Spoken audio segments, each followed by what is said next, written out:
What's up, guys? We should be live. All right. Chat number 18. We passed the halfway point. There have been a couple days where I've been like, oh my God, can we please? It's got to go faster than this. But it has been obviously a lot of fun. Tonight we are here. We're chatting with Dan, Catch 'em All Collectibles.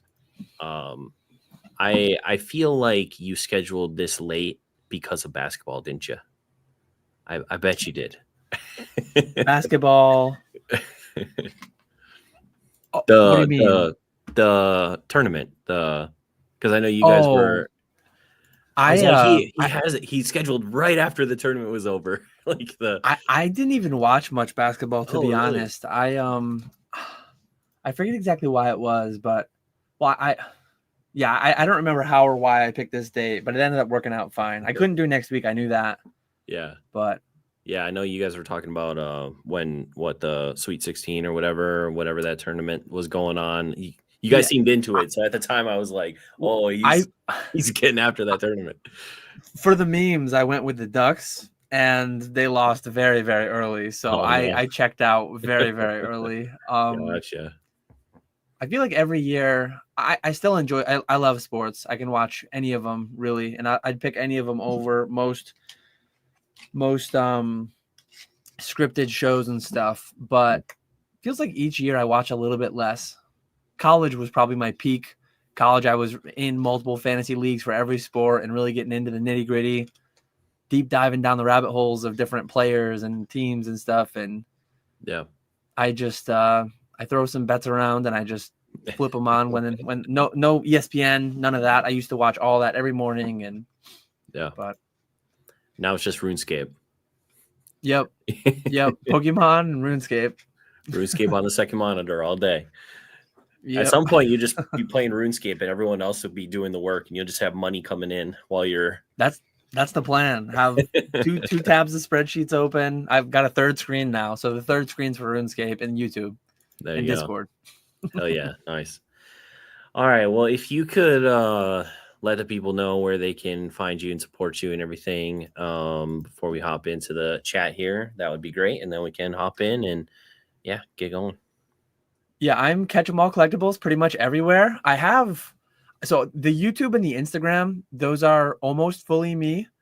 I actually am getting the wife, the vice president of Catch 'em All Collectibles, is taking over some of the consignment Canva work, some of the little compilations I do of the cards that are coming for that coming Sunday. Trying to get her to take those over. My eBay is run by Sky, that one guy. He's also doing a MetaZoo break tomorrow. We're going to fire up. He's going to be the third streamer over on Fanatics Live, 7 nights a week, 5 days a week. We're adding to that. So Sky's going to be, we don't know what the platform will support. So if all it will support is 1 day a week, I guess maybe we'll be 7 nights and 6 days a week if Saturday continues to work for Skya, but we'll see how that goes. But yeah, TCG players, also Skya. And then Ponga and PK running the Fanatics Live empire for the most part. So it's I think those are all my places really. And then Pokeflips with Old School, which we had earlier. So had Ernie on, talked to him a couple days ago. Definitely a great chat. Everyone should go check that out for sure. Obviously in the title, I mentioned that you're the most consistent. And I truly believe that. I think that there are not very many well, first I should ask, have you even missed a Monday? When was the last time you missed a Monday for a video?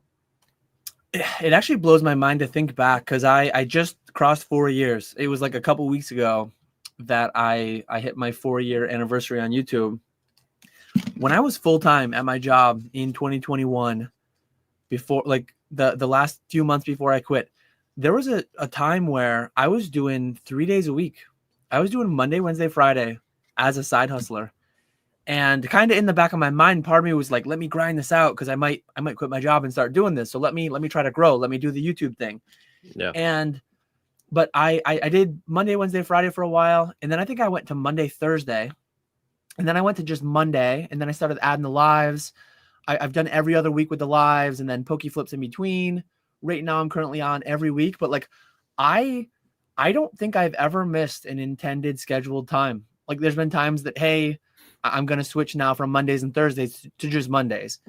But I don't think, like, if people were aware of my schedule at the time and they were expecting a Catch 'em All Collectibles upload, I think 4 years straight, I think they've always been there. Pokeflips, though, I will say there's been a time or two where Nick and I, like, we're looking at a Collecticon schedule and it's like, oh man, Chicago and Charlotte, and it's like all these are going to hit on Pokeflips weeks.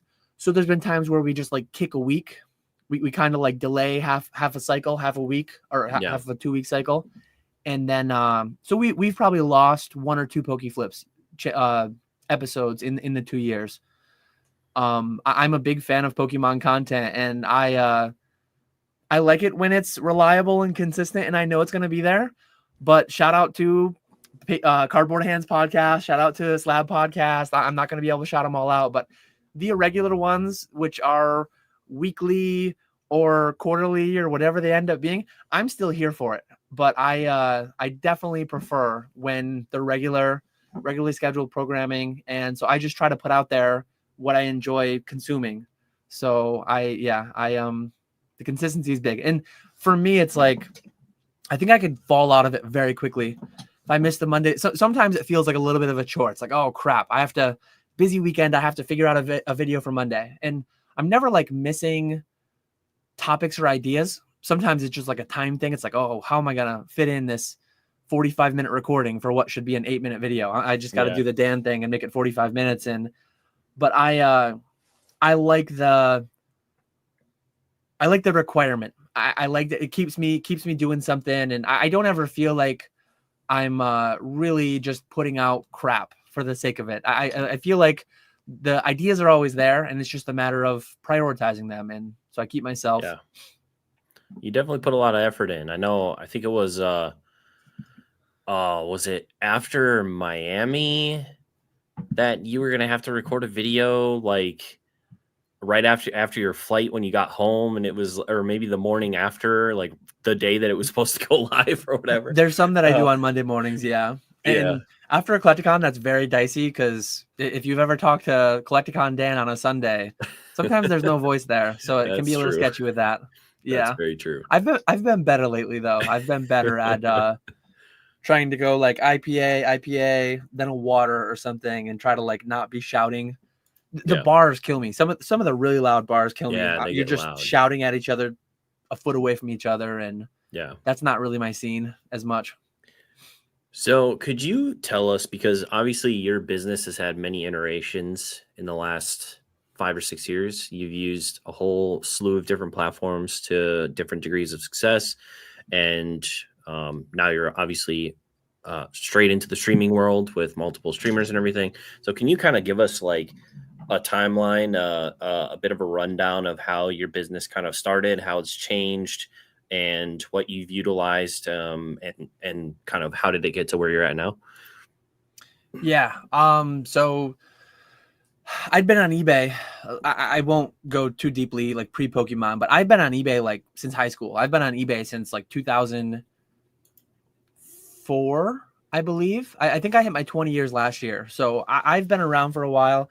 2014 is when I got back into Pokemon, and I started just buying collections on Craigslist, buying collections on eBay, and then turning around, flipping them there. It was all me doing the photos, titles, all that stuff, packing, shipping, everything, fulfilling. 2014 to 2019 was pretty stable, consistent. I think the hobby generally had like a pretty solid tailwind. We grew a fair bit between 2014 and 2019. 2016, we had a bit of a boom with Pokemon Go, Evolutions, things like that. Evolutions was hot when it first came out. Then it had like a few years where people were just like, man, more Evolutions. Like, we're sick of it. But generally speaking, all that was like primarily me. And 2020 came around, and the pandemic, the boom, all that crazy stuff. And I forget exactly how, when it happened. It was either very late 2019. It was probably 2020 though. I think I was in Rusty's Patreon at the time, TCA Gaming, and he was talking about Troll and Toad Evo. Troll and Toad Evo, unless I'm forgetting something along the way, I don't think I am though.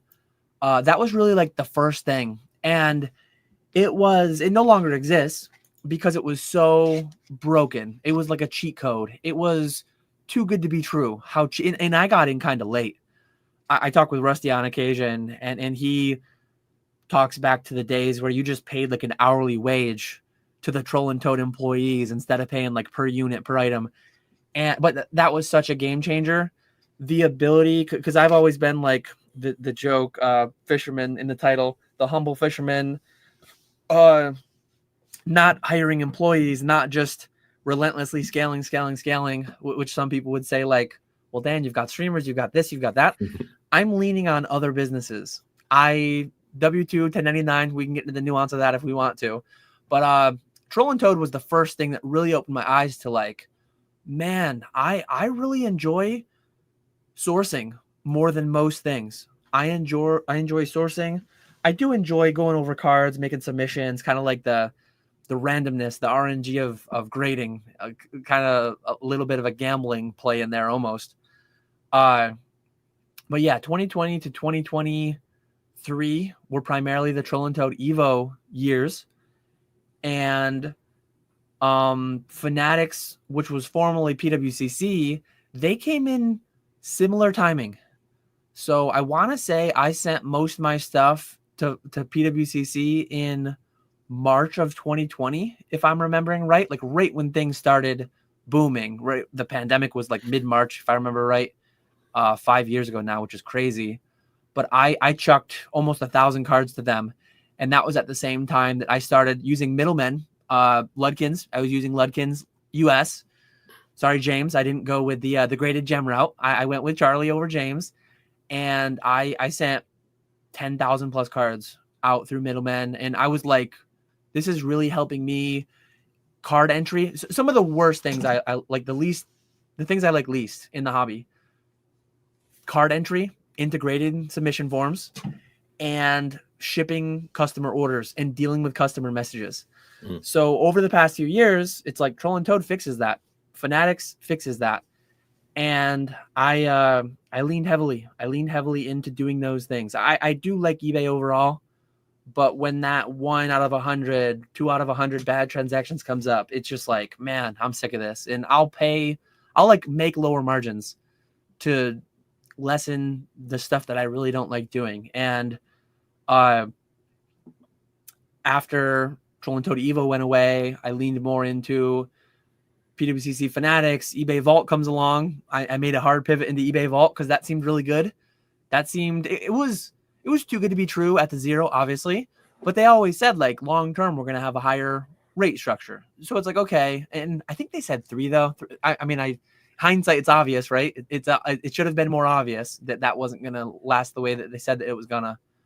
But after that, I went back to former PWCC to Fanatics, and I guess the rest is history because that's the history that I'm living right now. And I was just talking earlier in Pokeflips, it's like people confidently state what they're going to do and where they're going to be and what they're going to be holding and investing in and selling, and in like 2, 5, 10 year time frames. I have no clue. If you ask me, Dan, where are you going to be? What are you going to be doing in 2027, 2028? I'll say what I'm doing now because I think that's my best guess. But there's a solid shot that I might be doing something else entirely that I'm not doing today, to the tune of high 6 figures, 7 figures. Like, who knows? Who knows where the market might go, what opportunities might pop up.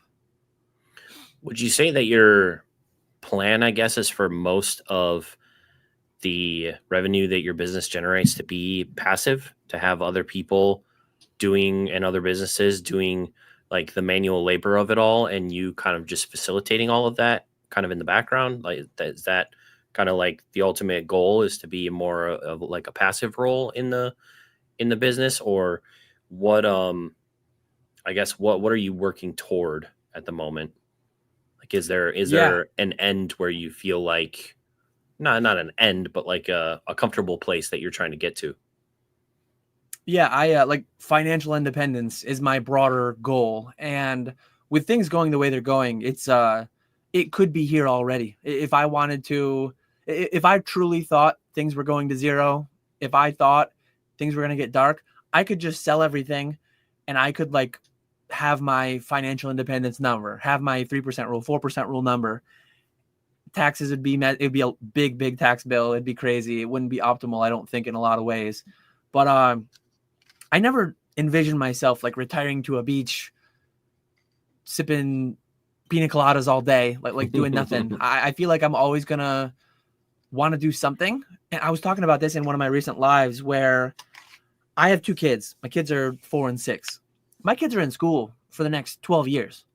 So in my life, my goals are to like optimize happiness. Money is a tool. Money is some factor towards that problem, that optimization problem, but it's not the end all be all. I think some people get stuck their whole lives chasing more, bigger numbers, get there, move the goalposts just forever. They always want more money without really realizing that money's not happiness. Money is like a means to an end. It's a tool. Mm-hmm. And I realized that it's just part of my picture. And I've been very lucky in a lot of ways. Pokemon has done more than I would have ever expected for me. And I think if I do all this right, I can be set up pretty well. But it's like, if I just sold everything and stopped doing anything, it's like my kids are at school for 180 days a year, 8 hours, 9 hours a day. Like, what am I going to do all day? At some point, like, you got to have something to do. And I could find things to do. I'm sure I could, yeah. Peeked at you with the, I think that's a Daniel Tosh, isn't it? Money doesn't buy happiness. Have you ever seen someone frowning on a jet ski? Yeah. I love Daniel Tosh. I'm pretty sure I've heard him say it. I don't know if he was the first one. Maybe he was quoting someone else, but yeah, I forget what the question even was now at this point. Well, what I guess, what does a day in the life of Dan look like right now in terms of business? You got streamers selling a lot of stuff on stream. You're doing your consignments on Fanatics. A lot of the selling is happening through Fanatics or Fanatics Live. What is Dan's role in all of that? What are you doing to facilitate all of that? Yeah, it's mostly sourcing. And I've been doing YouTube now for 4 years, and my average work week is probably 50 hours, let's say. If you add up the time that I do Poke Flips and I do my Monday video and I do my weekly live stream, I'm probably on YouTube 6 to 8 of those hours, like either on YouTube directly or planning for doing something for YouTube. 10 to 20% of my schedule, 10 to 20% of my hourly workload every week is YouTube. And my channel's like tiny relative to a lot of YouTubers, proper YouTubers, right? Yeah. YouTube is 2 things. YouTube is like a passion thing. I love these chats. I love going to in-person conventions. Next best thing is hopping on a phone call and chatting with people, right? And sometimes sharing that with a live chat. Sometimes I do that without the live chat as well too. But I really enjoy the live streams and stuff on YouTube. So I do it because it also, not directly, not like YouTube revenue, AdSense, things like that, but indirectly, it helps me source more. It helps me get the consignments. And that's most of my week. Like if I had to break down my week, and maybe I'm due to make another one of those videos. If I had to break down my week, it's probably 10 to 20% YouTube. It's 5 to 10% like Discord. I do run the Patreon with Jake, and every 3rd month I have to do a presentation for that. And I do engage quite a bit in the Discord. And then when it's not those things, it's meeting, having calls with Fanatics, planning out the future live streams, sourcing the boxes, sourcing the cards, sourcing the inventory for the breaks. I'm on pace to do, well, me and my independent contractors, me and the team, the various other businesses that I engage with, we're going to do over $5 million in 2025. That's $100,000 worth of inventory that doesn't source itself every week. So it's a decent bit. And just trying to like optimize a lot of that stuff. When I first started the consignments, very manual, very like suboptimal CSV download from Fanatics. And some of it was because of their system was not optimized for it. Some of it was me not creating my sheets optimal for it. But every week it's honestly similar in a lot of ways to what I used to do as an engineer. It's like a lot of spreadsheet work, a lot of sourcing, and then I wasn't comping and bidding on Pokemon cards and things like that. But I was doing a lot of balances and things in spreadsheets, and it's not too far off that in a lot of ways. I think today during the Pokeflips, you said that you guys are ripping like 5,000 packs a week or something like that, or that's your average. I mean, what is sourcing 5,000 packs even look like? How do you who I'd say who, but like how are you sourcing that many packs? Like I guess are you getting like 100 people with 100 here and there, or is it like a few people that have like thousands? The average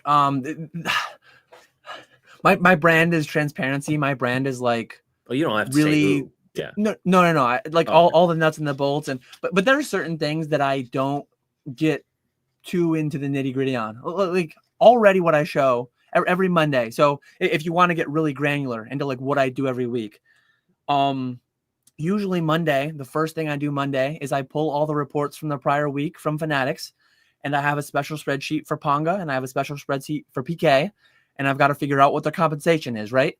And on the back end of that, it's like I'm figuring out what I have to pay them that Wednesday. I pay them out on every Wednesday, pretty much similar to what I do with my consigners. I need to figure out, like, make sure I'm making money, right? Like there's a lot of moving parts. There's a lot of money moving all different ways, and I got to make sure the math is actually there supporting, and we're solvent. We're making money. And then another thing I do is I take all that data, like here's PK's hours, here's Ponga's hours, get them sorted to pay them out on Wednesday. And the other aspect is like, okay, here's all the sales from the last week. Here's what PK started last week with. Oh, well, he's down to 100 Hidden Fates packs. Ponga's actually down to 50. Well, I have 300 here. So let me send out this much to PK, this much to Ponga. And I kind of want more because like we sold, and these are all, I guess I could pull up the actual numbers, but it's like, hey, I'm pretty low personally here. Why don't I get another few hundred coming? So let me, what's the market price of it? Usually I pay over 80% when I really need something. That usually brings in a lot more. So I put Hidden Fates on my hot buy list this week. I think it's been on it for the last few weeks, but this week alone, I think I sourced 1,000 packs of Hidden Fates. It was a big week. I don't know if people bought a bunch of ETBs, or a lot of times they're just buying tins, buying ETBs, breaking them down, sending them to me. And sometimes it would make me more money to do that. Sometimes, and I appreciate all you guys who do it. Sometimes people will DM me like, hey, Dan, you're buying Hidden Fates for 24 a pack. You can just buy this tin on eBay and get the promo for free. And it's like, I don't have the time to do that with everything. Like there's always those plays. It's like, you do that and you keep the profit of the stuff for free and just give me the packs and make a little money. And but I probably have 100 different people that I've bought from at least one time in the past 6 months for packs. I probably have 10 people that let me just say it this way. I probably have 20 people, 20% of people I buy 80% of the inventory from. Shout out to Pareto. I've always got to, that's probably how it actually bears out. I have a handful of people that do very significant sourcing for me. And some of those are in jeopardy right now because I actually do have a couple of people doing geographical arbitrage, international geographical arbitrage, and tariffs. Tariffs are throwing a wrench into those plans. So, gotcha. Yeah, it's crazy. It's just it's a whole different ball game. It's a whole different scale in terms of when you're ripping that many packs every single week and have to source to fulfill that, because that's what your people want. So streaming was obviously a big change from the way that you did business before, because most of it was consignments, it was Troll and Toad Evo, and then you did a lot of like grading and flipping like I do prior to. So was streaming something that you kind of always thought would be a thing eventually, or was there a moment that you were like, yeah, okay, we're going to lean into this? Was it like seeing Nick doing well on it or something, or was it did you watch a lot of live streams prior to making that a part of your business, and that kind of triggered it? What triggered wanting to lean so heavily into the streaming space? Yeah, my first awareness towards what live streaming even was probably during the pandemic. I remember I bought into like a Pokemon Radar one that he did on Whatnot. I think I was doing the math. He was doing a box break, I think it was Gym Heroes or Gym Challenge. I probably have the card next to me here somewhere. But I was watching it, and it's like he had sold 12 packs, and they had only pulled like 2 hollows so far or something. The box odds were like starting to get in the buyer's favor. So I went in, I ended up buying a couple packs, and I think I went 2 for 2 on hollows. But yeah, right here. Here's one of them. The Lieutenant Surge's Magneton from, I'm looking at the wrong. Oh, nice. But yeah, right on the back, it says Radar Gem Mint Break. So I obviously was aware of it since like 2020 or whenever that was. And it's, I think in my time in the 11 years, I've done a little bit of everything. So it was always like, that's there. I should try it at some point. My first taste of that, like me directly, I did not with this new one, but with the old one. I was doing some box breaks on my YouTube and tied it into my Shopify. So I did a little bit of live streaming, and I kind of enjoyed it, but I knew like I can't do this 20, 30, 40 hours a week. And PK and Ponga, honestly, I forget who was first, and I forget exactly the timing of it all. But I think I started talking about it on a couple, maybe I was asked on a Pokeflips, maybe I was asked on a live stream, like, hey, are you ever going to live stream? And at some point or another, like late 2023 is when they both started reaching out to me like, hey, if you ever do this, if you ever go for it, let me stream for you. Let me be one of those people. And they were the two like earliest by far. And they ended up being the two who were doing it.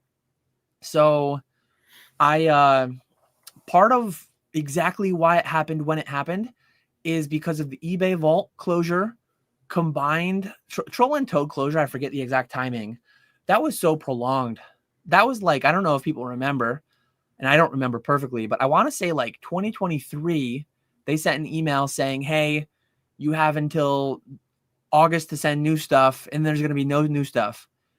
And that was a few months after they sent like, hey, you can send new stuff, but the fees are going up a bunch. So it went from like the fees are going up a bunch to the fees went up a bunch, and then it still wasn't enough. And they decided they were going to sunset the program entirely, close it down.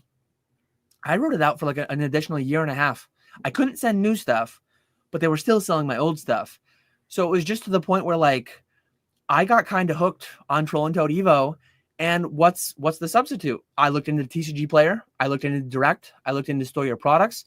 And I looked into other things.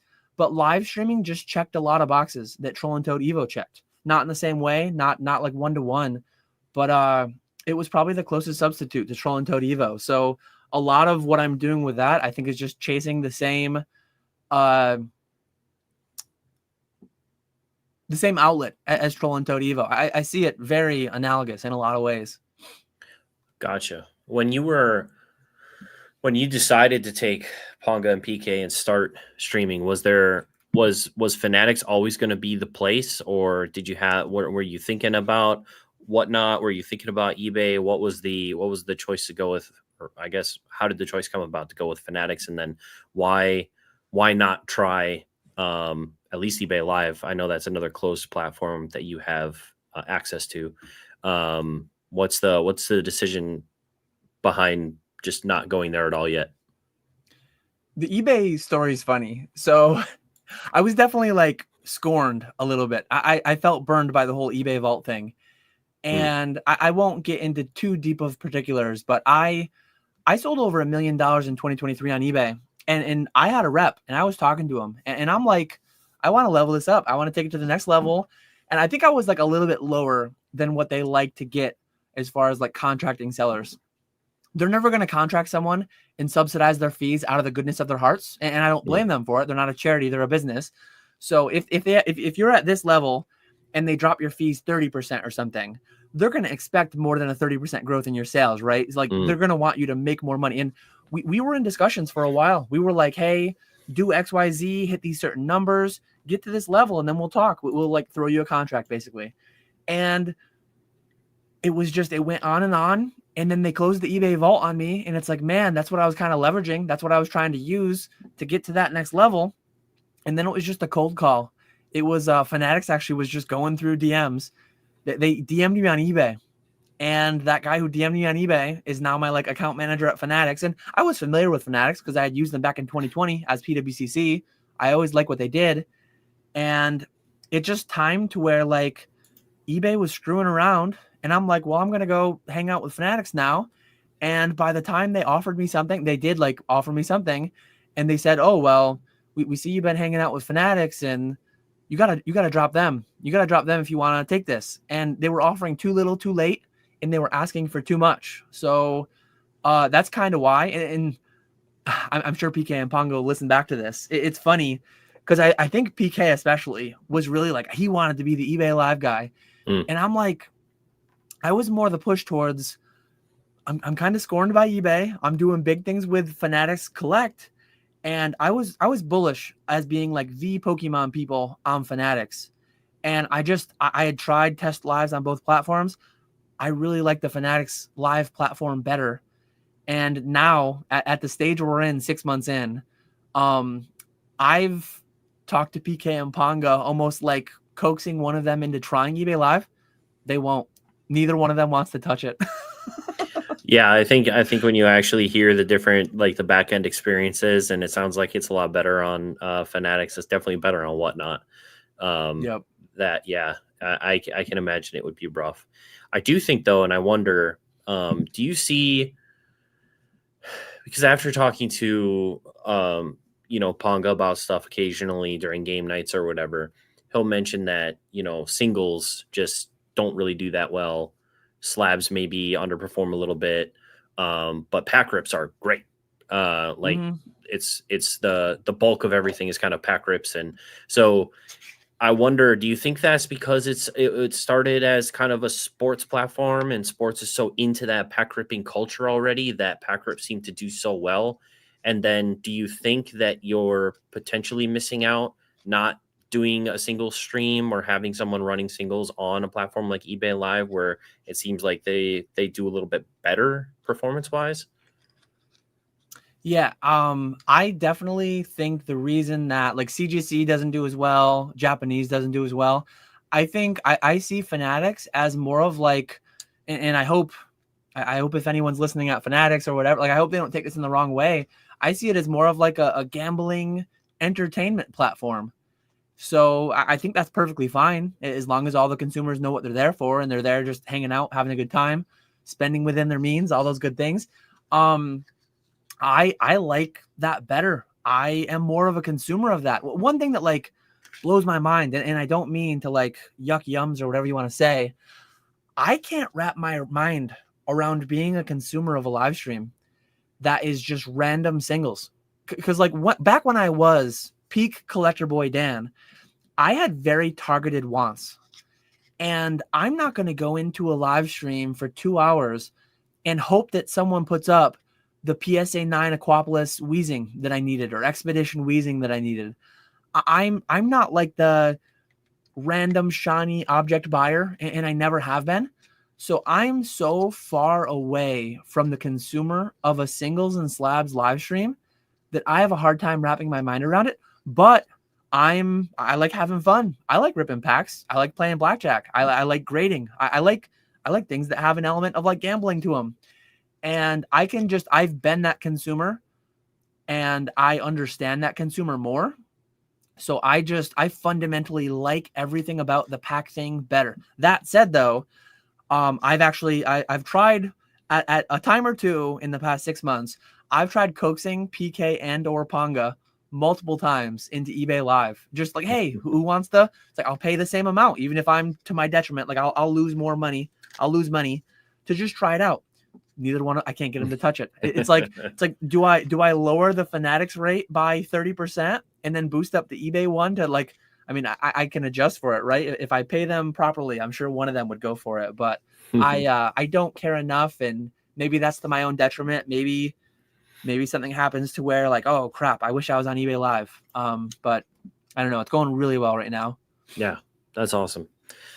Yeah, you guys tend to do very well. I feel like numbers wise, just about every night. I mean, like you said, I have to imagine that you guys are the top Pokemon channel on the platform.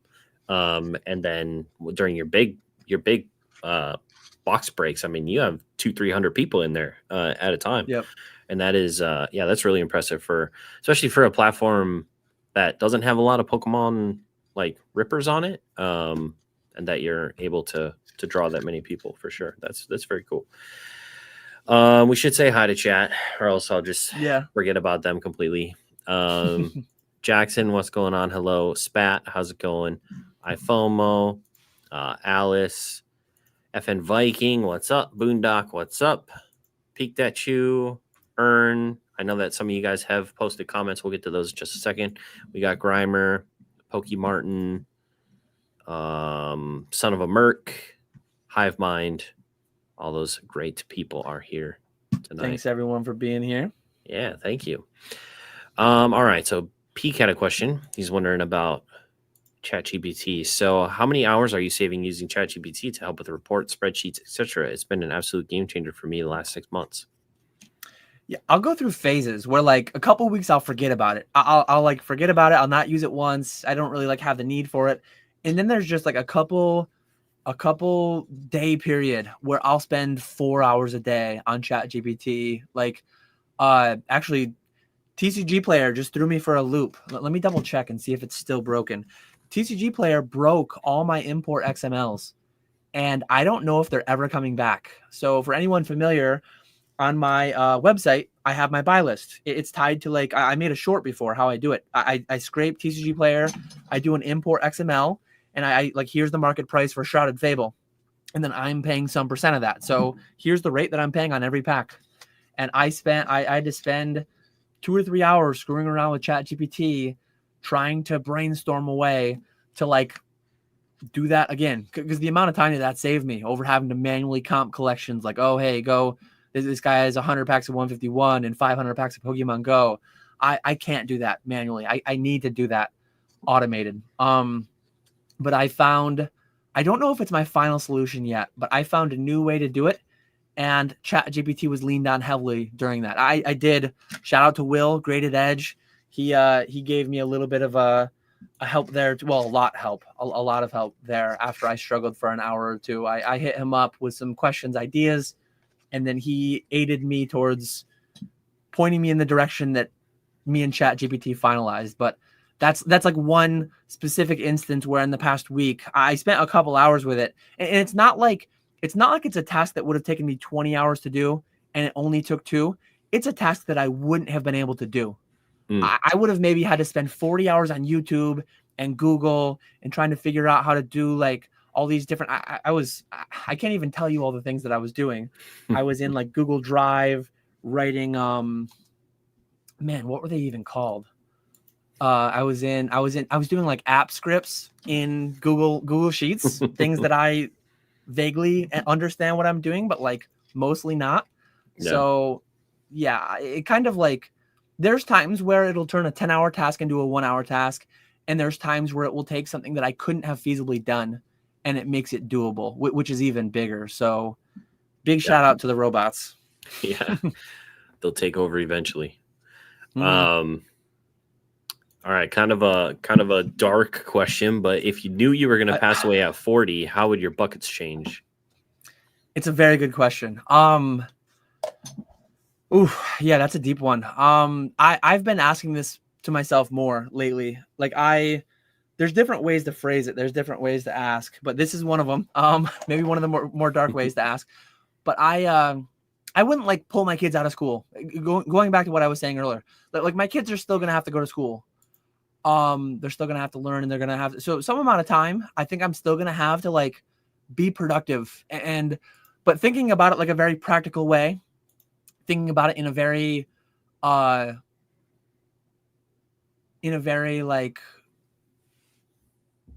trying to think of the right word is escaping me here, but right now I have a lot of people that I'm responsible for their stuff. Like one of the first things is I would, in the time that my kids are at school anyways, and I can't really interact or hang out with them, I will start unwinding my 401ks and not my consignment service. I will start unwinding like certain things like that. And I will, but as far as where the money would go, and I would definitely up the travel. I would up the expense on certain things, but I would also be like, I'd be planning for my wife to go on many decades without me. So I wouldn't want to just blow through everything. Right. But that said, I'm already trying to do things today. Next week in the middle of a boom, in the middle of like a general work week, my kids and wife, kids go to school, wife works at the school. I'm taking like 3 days off midweek next week to go to a water park. And we're season pass holders at our local zoos. I plan on going to the zoo a bunch more, and Cleveland Collecticon. We're gonna hit Niagara Falls on the way or on the way back, and we have a lot of vacations planned, a lot of travel planned. I think we've been like going out to eat more and things that we really value, spending time with loved ones, and really trying to up all that stuff. So I think they would change a bit, but they wouldn't change like drastically, to be honest, because I'm already Fisherman, foot coming off the gas, like all those things. Okay. We kind of talked about this already. Would you change your approach if you did go to eBay Live to more singles versus packs?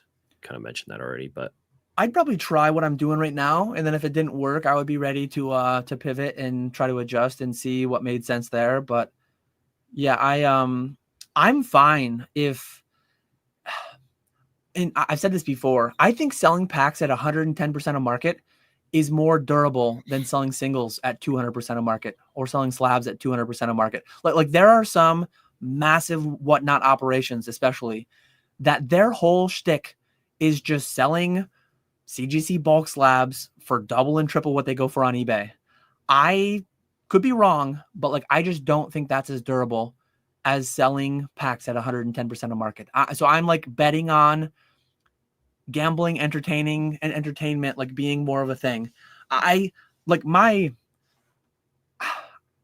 don't enjoy being in those streams. Like, one, I'm not the consumer of them. I don't understand the consumer of them. It's like peak money allergy.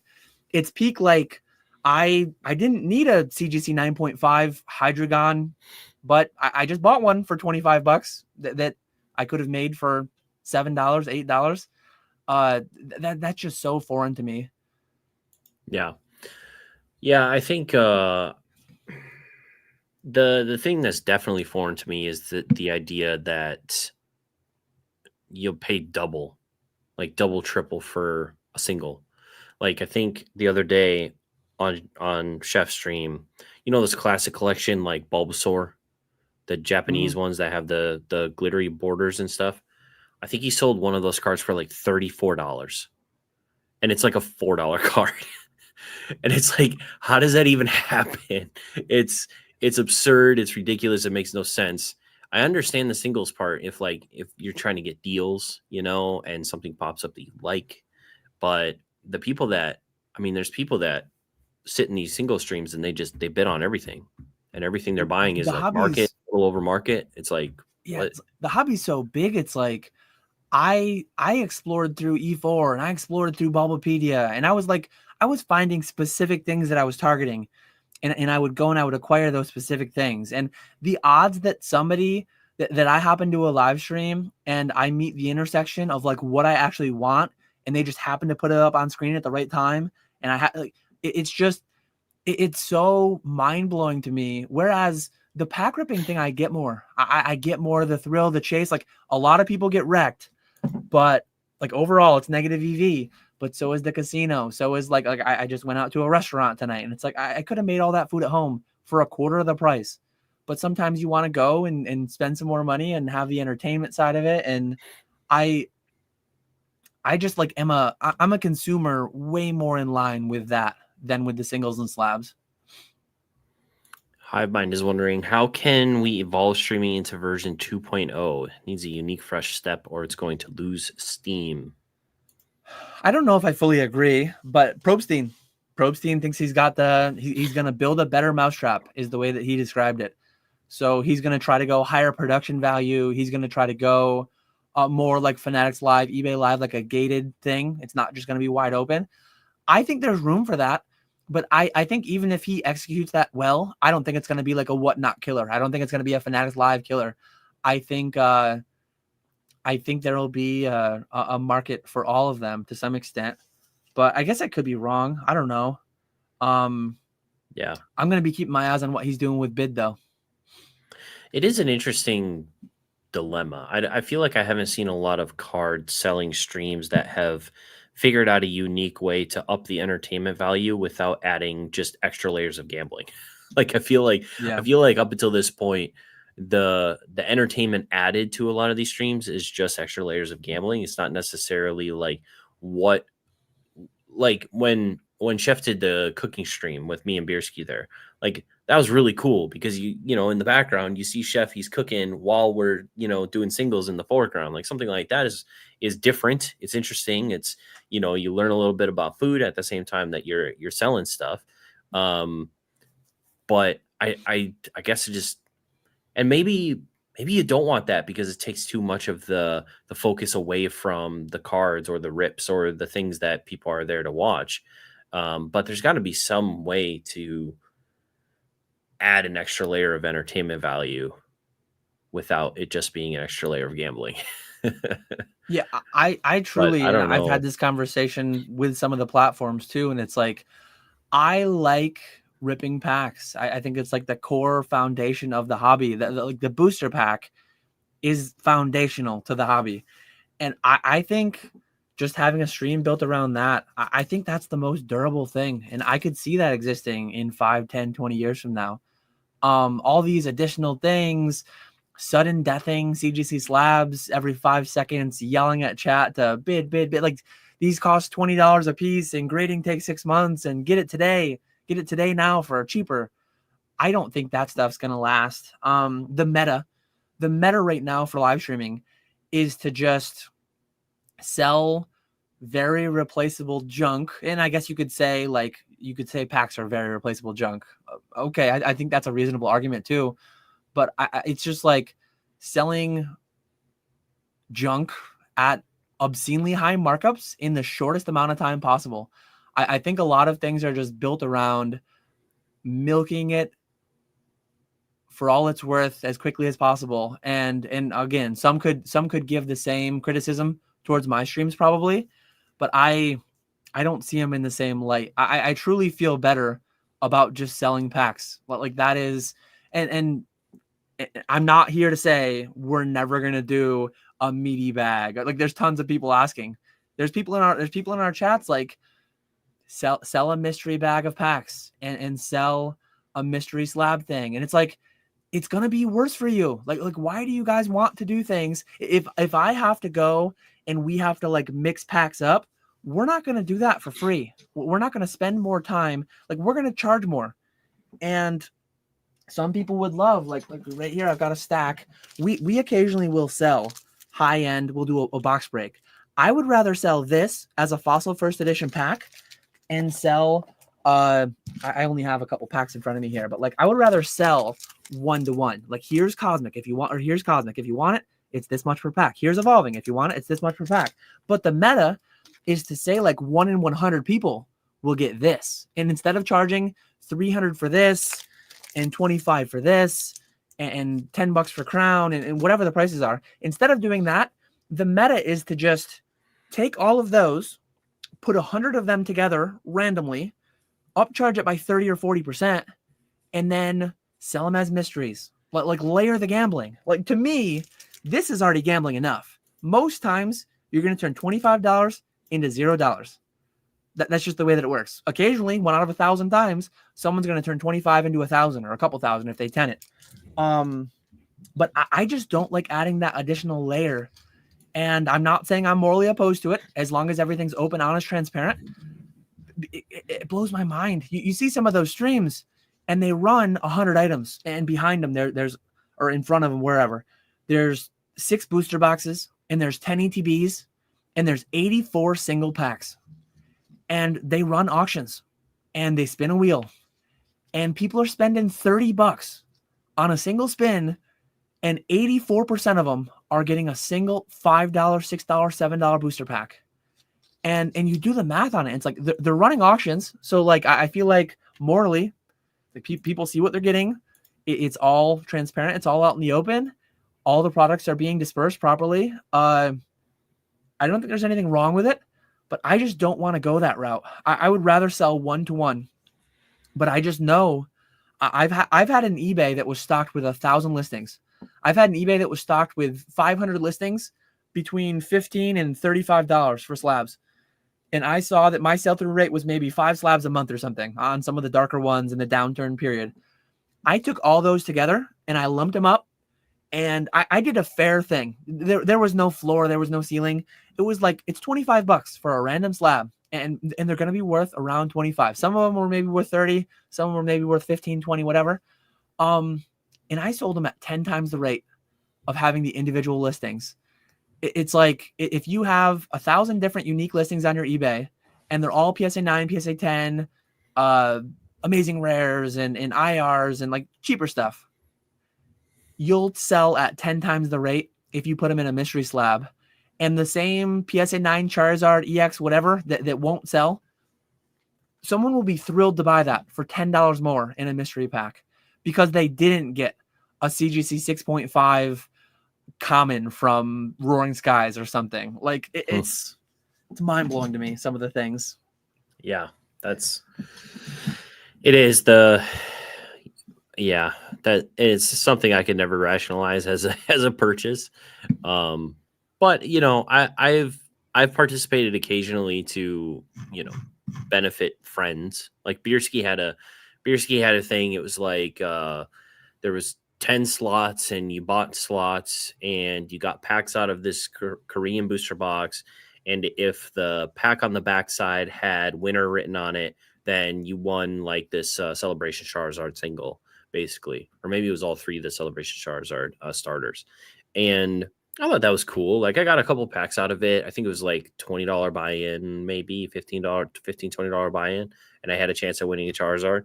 But like, that is kind of what that is, right? It's like, oh, we're going to give you this chance and you could buy a couple packs and it's not crazy expensive, but it's paying $25 for, 4 packs of Korean Dark Phantasma. It's definitely not $25. But I guess it's fun in its own way, but yeah, and I'm saying this like as somebody who I'm a gambler. Like I enjoy gambling. I enjoy the randomness. I play RuneScape, and like the dopamine, you kill a monster who has a 1 in 1,000 chance to drop some certain item, some armor piece, some weapon. And when you get that, it feels good. The dopamine, the energy that brings you when you catch that 21 on blackjack, when the dealer busts, when you hit 95% 10 rate or whatever you posted recently on your YouTube, you hit like X amount out of your last 300 and something cards were 10s. Yeah. So I enjoy gambling, but like to me, this is enough already. This is like the foundational Pokemon created gambling, and to just add so many layers to it, to add so much, all you're doing is you're confusing the consumer and you're getting more money because of it. And ultimately, I might just cave. Like, honestly, in a downturn, whatever, I might have to go that route. There might be no way to continue to employ PK and Panga at the rates that I'm doing it unless I go to the dark side to some extent. And honestly, again, it's not like a moral stance. It's just like, I like the transparency. I like the directness of it. I like not having to like screw around. And it's just so weird to me. It's like, I get it, but also I don't fully get it either. I don't even know how to describe it. Like, yeah. Let me punch all the way up. Like PokeRev packs. There's nothing wrong with what he's doing. He's got he went as crazy as to having like the diamond tier or the platinum tier, whatever the base set first edition booster pack was. And the sentiment around it is like, well, I don't have enough money to ever get a base set first edition booster pack. So let me buy this to give myself a chance to. And part of the reason that people like that don't ever have the money to buy a base set first edition booster pack outright, stuff like that, is because they're giving a $30 gamble premium to PokeRev. And it's like, and I guarantee, like, I'm not punching at him. I'm not saying he's doing anything wrong. There's some people, I'm sure that there's some people in my Fanatics live streams that probably say like, I'll never have enough money to buy a Moonbreon. And to tell them the truth, it's like, if you stop buying 9-pack lots of Evolving Skies and getting destroyed, you would have enough money to buy an Umbreon eventually, right? Like, yeah. But the thing is, some people win. Going back to RuneScape, if there's 1,000 people and everyone buys 1 pack of Evolving Skies, well, one lucky guy they're pulling it on pack one, right? Statistically speaking, like, but if you do the math deeper, it gets dark. Like Rattle was going for the Moonbreon, and how many thousands of packs did he open? It's like 63% of people will get the drop, get the hit by the pull rate, by the drop rate, and it's like X% of people will go twice the drop rate, twice the pull rate, and X% of people will go 3 times the drop rate. And when you start doing the math on that, it's like I'm due for another math video sometime soon. I've done a couple of those. I really like those ones. So Pooping Turtle wonders, are singles easier to source than packs? And I'll caveat, I will say, are quality singles easier to source than packs? Because I would say, like, obviously, I think you could buy any collections off of eBay and get singles from them, but whether or not they're actually going to sell on stream is another thing. So are quality singles easier to source than packs? No, not at all.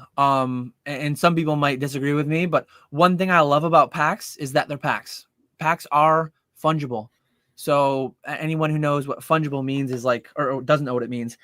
If I take $100 bill out of my wallet and you take $100 bill out of your wallet, we can trade. We can trade straight up. It doesn't matter if mine's crumpled, crinkled. It doesn't matter. You could get really deep down the rabbit hole and you could say, oh, well, mine's a repeater note with a fancy serial number. Mine's a star note. There are certain exceptions, but like mostly $1 bill's $1 bill, $100 bill's $100 bill. They're fungible. One is exchangeable for the other. Stock, my Coca-Cola stock, your Coca-Cola stock, they're the same exact thing. Singles are not. Singles are near mint, played, all the different tiers, all the different levels. Packs, it really doesn't matter. I can go and I can buy 10,000 packs from somebody of Crown Zenith, and I don't care about anything. I know they're packs of Crown Zenith. Obviously, I care if they're weighed or searched or whatever, tampered, but packs are packs. It does not matter whatsoever. There's nothing additional to like tell the buyer about them. They're very, very ubiquitous throughout the hobby. They're, as I said, they're foundational to the hobby. Everyone knows what they are, and they're widely accepted, and they are fully fungible. Especially when you're ripping them. You can get into, oh, well, they're not fully fungible because like these fossil packs are like pretty crinkly. These have been loose for years. They're not going to PSA 10. But when you're talking about Crown Zenith packs are fungible. And dealing in fungible goods, that I can have a spreadsheet that says I have 15,000 packs of Crown Zenith, and the 2,000 that Ponga has versus the X amount that PK has versus what I have, they're all the same thing. It's nice in a lot of ways for business. Yeah, I could imagine it would be easier to get. Well, I imagine once you get to a certain point, once you get to a certain age of pack, it's probably going to be harder to source, just because there's less available. But like modern packs, the stuff that you guys rip most of the time, probably easier than quality singles. Yeah, for sure. Question for me. What's the most insightful thing you've heard out of your guests so far this month that you didn't expect? That's a deep one. That's a long month. I think one of the coolest conversations I had, and honestly, it's one of the worst performing right now, which kind of blows my mind. But I talked to Dylan, Jake's partner, and I talked to him about his time as playing the TCG as a kid and how the TCG's changed over time, and him winning and how that felt and all that stuff. And he actually talked about something very similar to what you're talking about with the fungibility. He talked about how, because I really don't sell raw unless it's like at a show or whatever. I don't buy raw. I don't sell raw. I want it in plastic if I'm going to sell it. And it's funny because the reason I want it in plastic is the opposite of why they like to sell raw. You like, because it increases the fungibility. Like it right, makes because it more I know of a 10 is a known 10 item. And I'm selling a 10 to someone and they know that it's a 10. But from his perspective, when it comes to buying, because there's subjectivity in the condition, you might be able to source a lot of things at LP price because you are good at negotiating, right? And then you might be able to sell 50% of those LP that you bought at LP for near mint, because so there's a little more nuance and subjectivity in that can help you like in negotiating and selling essentially. When I look at it and I say, I don't want the subjectivity. I want to know if it's a 10, they know it's 10, I know it's 10, I'm selling it, and there aren't going to be any questions about it. But hearing that different way of approaching selling singles and sourcing singles and the negotiation behind that was very different from the way that I do business. So I would say, that was interesting to hear. Definitely go check out that conversation. It was very good, and it's not getting as many views as it deserves. Let's go watch it. None of them are. I appreciate that. Radar, what's going on? You owe me a Mew VMAX. Oh yeah, I was there for that. I witnessed. That was hilarious. Yeah, I guess take a free card. I guess I'll tell the story. So I was sitting there like sorting my cards. We had gone up and we were eating at a concession area at Miami, and I was with Radar and Squeaks and Dan and Spat and some other people. And this mom came in with her kid and came up to us, and I was looking at cards, and she was like, "Oh, do you have any like really cool rare cards?" And I'm like, "Oh, not really. Like nothing's really all that rare." And John just comes over and grabs the stack out of my hand and fans him out and is like, "Yeah, we got some stuff right here." And the kid starts looking, and then the mom, I think he picks one out, and the mom is like, "Oh, how much is this on you?" And I was just like, "Free, you could take it, whatever, that's fine." And yeah, it was a really funny, it was a funny interaction. John just taking the stack out of my hand is like, "Here, pick one of these." Like, damn it, that's gonna be a Prestige 10. But yeah, it was good. It was good. It was fun. This might be a little too much information. Dan, do you own a bidet? It feels like it fits your optimization outlook. He's not kidding though. It's his version of his lawnmower. I have a handful of friends that are very heavily like, it's like, where's your affiliate link? Why are you pushing this so hard? It's a weird thing to push so hard, but I've not converted. I've not seriously considered converting, but I know of several people that are like big on that you need to do it. How could you live that way? I could never go back. Yeah. But I've been to Japan 3 times now, and I still have not used the bidet. Oh, really? Although it's on like every toilet in Japan. Yeah, I'm just gonna have to try it eventually because apparently it is life changing. Yeah, I'm still team TP for now. Over or under, Dan? Over or under with the TP? Oh. Over. Yeah. Okay. I think the original patent shows it going over. All right. Yeah, that makes sense. Yeah. Okay, so I'm curious because some of the public bidets in JPR subs says Pooping Turtle 69. Exactly. You wouldn't wipe mud off your arm with toilet paper only. All right. True. I guess you would. I guess you would run a little water on it first, right? Okay, so I feel like there's a topic that we should get into because it might be a little bit of a back and forth here. Here we go. There was a topic that Nick and I have talked about a couple of times, and you talked about it on PokeFlips, and I feel like we don't necessarily disagree. I feel like we're just like not hitting each other in the right way, potentially.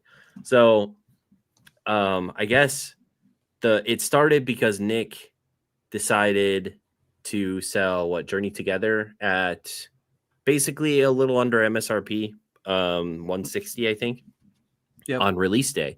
And his reasoning for that was basically that it's kind of an act of goodwill towards his community, the people that are supporting him, and that would hopefully translate to them looking more fondly on the stream and coming back to buy from him more often and feeling good about the interaction there and hopefully producing more sales from those people who either witnessed the goodwill or were a part of the goodwill. And you disagree. So Yep. explain your disagreement, and then we can we can get into One it. thing I have to start with, did you watch Pokeflips? Did you watch the whole thing earlier or no? No, I left with Ernie. There was a big update. There was a big update to that. So we were talking about Oh, destined rivals, and I said, Nick, are you gonna be the moral high ground? Are you gonna do the right thing? And he like he didn't immediately say yes. He was thinking on okay, it. okay. It sounded like, and this is my suspicion. Take it to the extreme. I think logic is often sometimes taking things to the extreme can really demonstrate how logical or illogical someone's position is. I would wager all of my net worth, everything I have, that if a set ever came out at $1,000, a significant portion, and obviously it's silly, right? Like I would have said, if you had asked me 3 years ago, I would have said it's silly to talk about a set, English set ever coming out at 300 MSRP. Destined Rivals that actually might be happening. 1,000, I'm like, I can almost guarantee an English main set will never come out at $1,000. But for let's just pretend it happened. I guarantee you, G word, most people who are selling for MSRP today for the community, hugs and kisses and sunshines and rainbows, they would not. There would be a limit to their generosity. There would be a limit on their morals. And But I they think might do the same thing. They just might not do it under MSRP. If it was $1,000 and Nick was like, "I'm going to sell them for 800," he'd still be making an insane amount of money, and he would still be doing a positive thing for his community, even though it's not anywhere near MSRP. That's where my whole thing is like logic and reason, and just I don't set the prices. I just sell for what the market deems, and I'm consistent. I will always be there selling for some like percentage, 110% of markets, generally what we're at right now. And I could attack this from so many angles, but the first one I'll say is that I'm consistent. If a box is 1,000, I'm going to be selling for 1,100. If a box is 300, I'm going to be selling for 330. If a box is 100, I'm going to be selling for 110 ish, in the vicinity. I think it's just weird. And I could spend 15 minutes on this. I'll try not to, but one thing I really don't like, I don't like lying, cheating, stealing.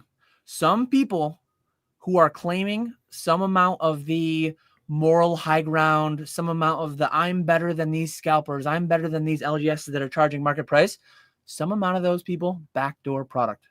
Some amount of those people, oh, I'm so good, I'm so honorable, I'm so on my high horse up here. I'm selling all my boxes at 160 a box, 166, whatever it is. And then meanwhile, they're dumping them to people out the back door for 80%, 85%. So it's just so weird. It's so like, well, that's not even weird. That's just bad. That's just wrong. That's just lying. That's being two-faced, being hypocritical, whatever. So I don't like that aspect of it. And the way that I do it, it's like, I'll tell you exactly how many I got. My first wave prismatic allocations were 2,000 packs. I sent 2,000 packs to PK and Ponga. I bought those packs for about $3 a piece. I made a stupid amount of money, but I didn't set the price. If the packs were 4, I would have been selling them for $4.50 or $5. Like I'm consistent. I'm firm in what I do, and I'll be doing it anytime. But the other people, most of the other people, and I can guarantee you there's a number, and I know Nick's is close to 300. Nick might not sell Destined Rivals at 160 anymore because I think it's too much. It's like at some point, and I saw so many YouTube videos like we cost ourselves $10,000. We cost ourselves $100,000 not selling all our product at X price. And it's just weird. It is a funny title when it's like, I lost $100,000 selling prison. It's like, no, you didn't. You did. You sold it at what you chose to sell it at. You didn't lose money. It's so weird. And then the thing too, it's like, it's setting arbitrary bounds on how much profit is moral. Like, I don't think there's anything immoral about saying like, hey guys, I got this stuff for $3 a pack. Hey guys, the market says it's worth 12. I'm going to sell it for 13. If you want to buy it, it's here. I wouldn't like, I literally go on you. I'm not a consumer. I would not buy Destined Rivals at 300 a box, but tons of people would. Like, I didn't invent capitalism. I'm just playing in it. So I think Danny Phantom made a great video. He made a great video a month or two back. He's having like a lot of he's having like a lot of interesting content lately because of all the noise, because of all the drama surrounding scalping and MSRP and blah blah blah. And I think seems like I've never met him. I've never really talked to him, but he seems like he's a good guy, and he seems like he's doing it from a good place, which I'm all for. But there's some people not doing things from a good place. There's some people trying to claim all the credit for doing things, and then in the shadows, in the back alley, they're backdooring the product and whatever. But he in one of his videos, he's like, I'm selling this stuff at MSRP, and I know he's like, I know when things come back around, and they inevitably will, when P Football Pete's $99.99 and Danny Phantom's $109.99, not all of them, but most of them, the vast majority will bail on him. The vast majority of Nick's people, they won't remember. They won't care. Oh, Nick took care of me for 160 on Journey Together. Because he took care of me for $50, I'm going to just spend an extra 10 or 20 on every box forever through him. No, they're not. They're going to go and they're going to buy $89.99 shipped on eBay for P Football Pete. And maybe I'm too cynical or whatever, but like, I know how most consumers are. And I just, another angle too is like, Nick sold out of Journey in a weekend, and then he didn't have it for weeks. How do you not have, and I'm not saying this behind his back, I said it to his face on PokeFlips, like, how do you not have the hottest product? I'm always going to have every product in stock. I'm going to charge market price for it.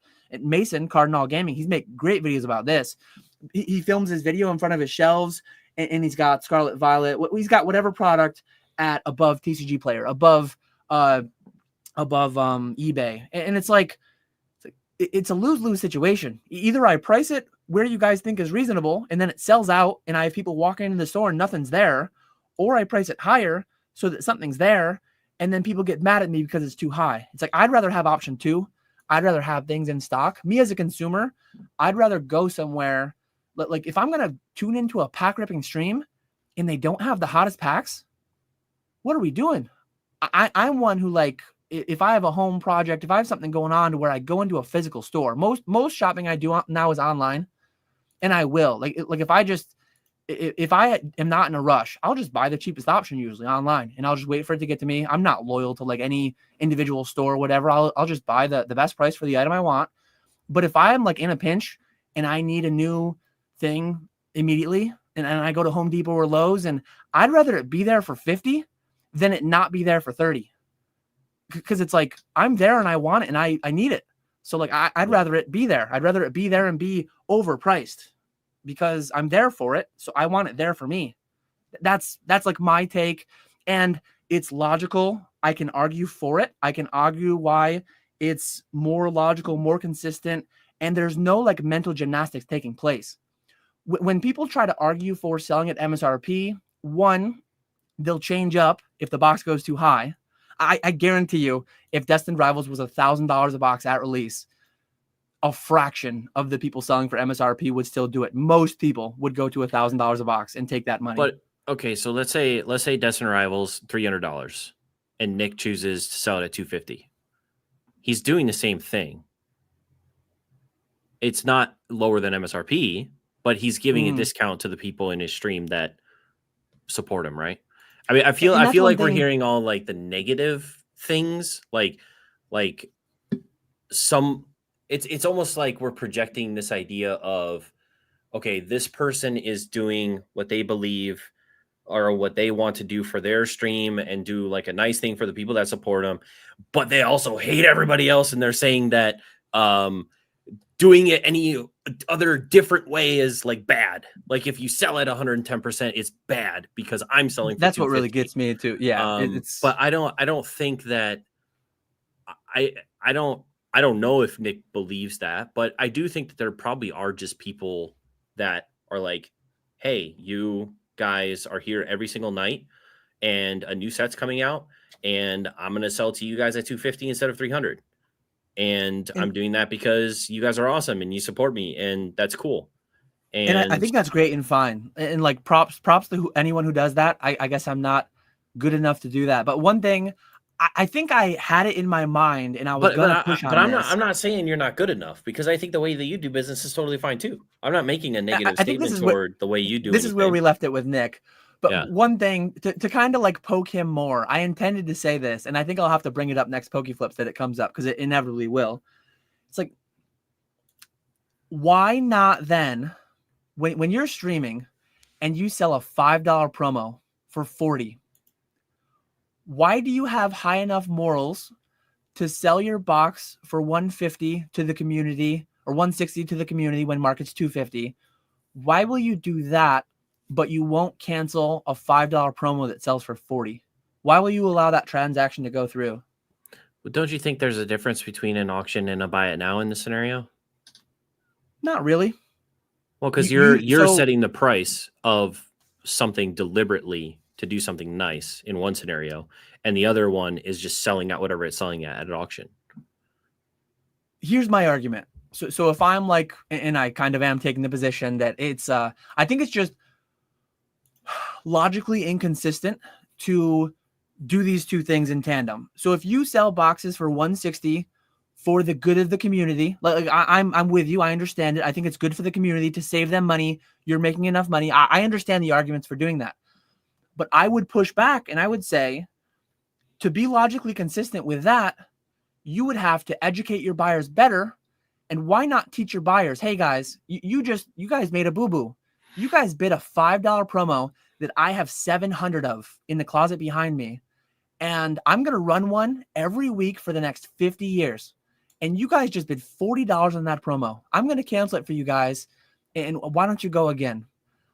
I think that would be logically and morally consistent with the take that's being made on the booster boxes. So my argument is that, like, I'm just being logically, morally consistent. Me personally, when an auction runs, if it goes low, if it goes high, we don't yell at chat, guys, this is a deal. These things go for 100. We don't tell anyone any prices ever. Afterwards, sometimes they'll say like, oh, nice pickup, nice deal. But they don't say, you got that at 43% of market. You got this. We don't cancel high. We don't cancel low. One thing I hate seeing in streams, and I'm not saying Nick doesn't do this, but I hate that there are streams where $10 slabs will go all night for 30, 50, 40, whatever. The second a $10 slab goes for 6, they're like yelling at chat and they're like mad, and they'll do it one way, but not the other. So to me, it's nowhere near that extreme. We're talking nuance. We're talking gray area. Pure good is here. Pure evil is here. I think not canceling a $40 promo that goes for $5 and you have 500 of them, I think it's just like, it's very far from the logic and moral standing of selling a booster box at MSRP when it's $100 under market, if that makes sense. I don't know if the idea is that the two actions have to be morally consistent. I think you're doing one in one instance to do a nice thing. You're not doing everything on your stream to educate the consumer and do everything right. Like, the other thing would be nice though too, right? It's like doing giveaways though. Like, you guys do giveaways, or you'll flash sale prismatic for MSRP, like ETBs, like during big box breaks and stuff. Like, why do you do that? Why not just sell at 110% market? Usually like, those are supported by fanatics. Well, okay. Not always though. I've done some out of my own pocket too. But you're doing those because you want to do something like fun during the stream and something that your community will enjoy, and getting the opportunity to buy those things at a lower cost is something. The root answer of a lot of that is like, it's a marketing thing. It's a very smart marketing thing. It's very good for the algorithm. It's very good for like all the enraged scalper people. When someone says like, I'm gonna sell X amount of boxes at MSRP, like, people get real warm fuzzies. The amount of money you're costing yourself, the amount of money you're losing, those thumbnails, those titles that we talked about a while ago, losing $10,000. You're gaining a lot more than that in email lists and in like goodwill and whatever. But I just think what I'm doing is more logically consistent, and I'm all about logical consistency, transparency, all that stuff. So, and I'm not saying what I'm doing is best and everything that everyone else does is wrong. I'm just giving the reasoning why I do what I do. Yeah. Yeah, I think it's tough too, because like obviously there are people who are going to do this that aren't thinking about the positivity side of it. They're just like, well, this is going to buy me goodwill, and hopefully these people come back later. You know, it's like doing giveaways or any other thing. It's like, I'm going to give these things to people, and hopefully they're so happy with what I give to them that they'll come back tomorrow to buy more stuff, or they'll come back tomorrow to watch my stream, and they'll think about it purely from a marketing standpoint and not from a goodwill standpoint, or from like an altruistic standpoint, I guess, right? Where they just feel good about doing that. They're making enough money and they feel good about doing that for their audience. And I think like you saw that with, you know, I don't know if I want to say names, but you saw that with certain videos where it's like, oh, well, I did this thing and people, I got more negative feedback than I did positive. Therefore, I'm never going to do it again.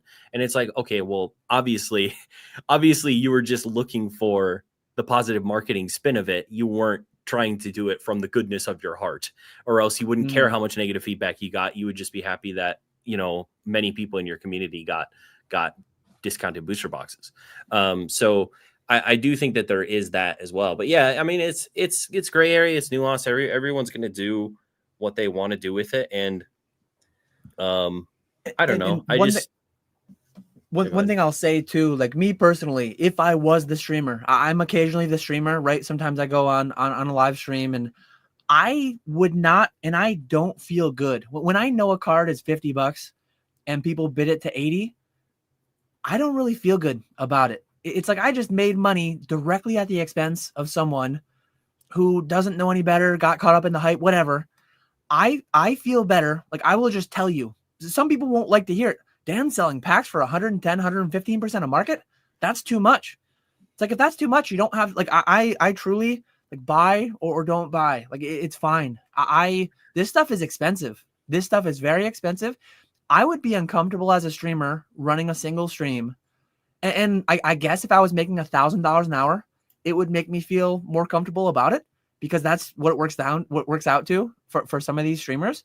But I would rather sell packs for 115% of market and tell people that's what I'm doing than to play these games with, like, I'm gonna draw certain lines in the sand, and it leaves it open to, like, one thing that I do, it doesn't leave any questions.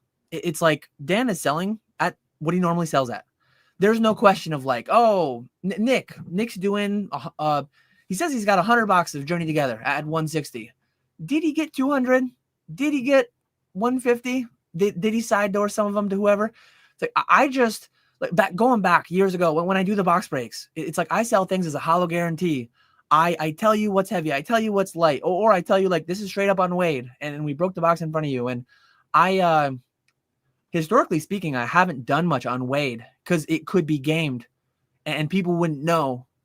So I just like the deepest level of transparency possible and consistency. So I just feel like there's no mental gymnastics. There's no, like, need to explain anything. It's just like, hey guys, 7 nights, 5 days a week, we are going to be there. We're going to have every pack in stock. And if you want any, they're there. And if not, that's fine too. Yeah. That's a perfectly fine way to do things. 100%. Yeah. It's, I know it's interesting, the whole, like, loss, like taking a loss to market for things. Like, I feel like running constant giveaways, I feel like we've potentially seen has not worked out for people trying to build an engaged audience. And I used to do that on Twitch. I used to try and do giveaways. I used to do, like, channel currency stuff. Like, the more that you watch, the more currency you got. And then I ran a giveaway at the end of the month trying to encourage people to come back. And it's like, those people aren't there watching you just because they like you. Like, they're there because they're getting something out of it and hopefully winning a giveaway at the end of the month or whatever. So it's definitely it's unfortunately, it's not the best way to garner like a natural audience, like people that are just going to find you and like you for you.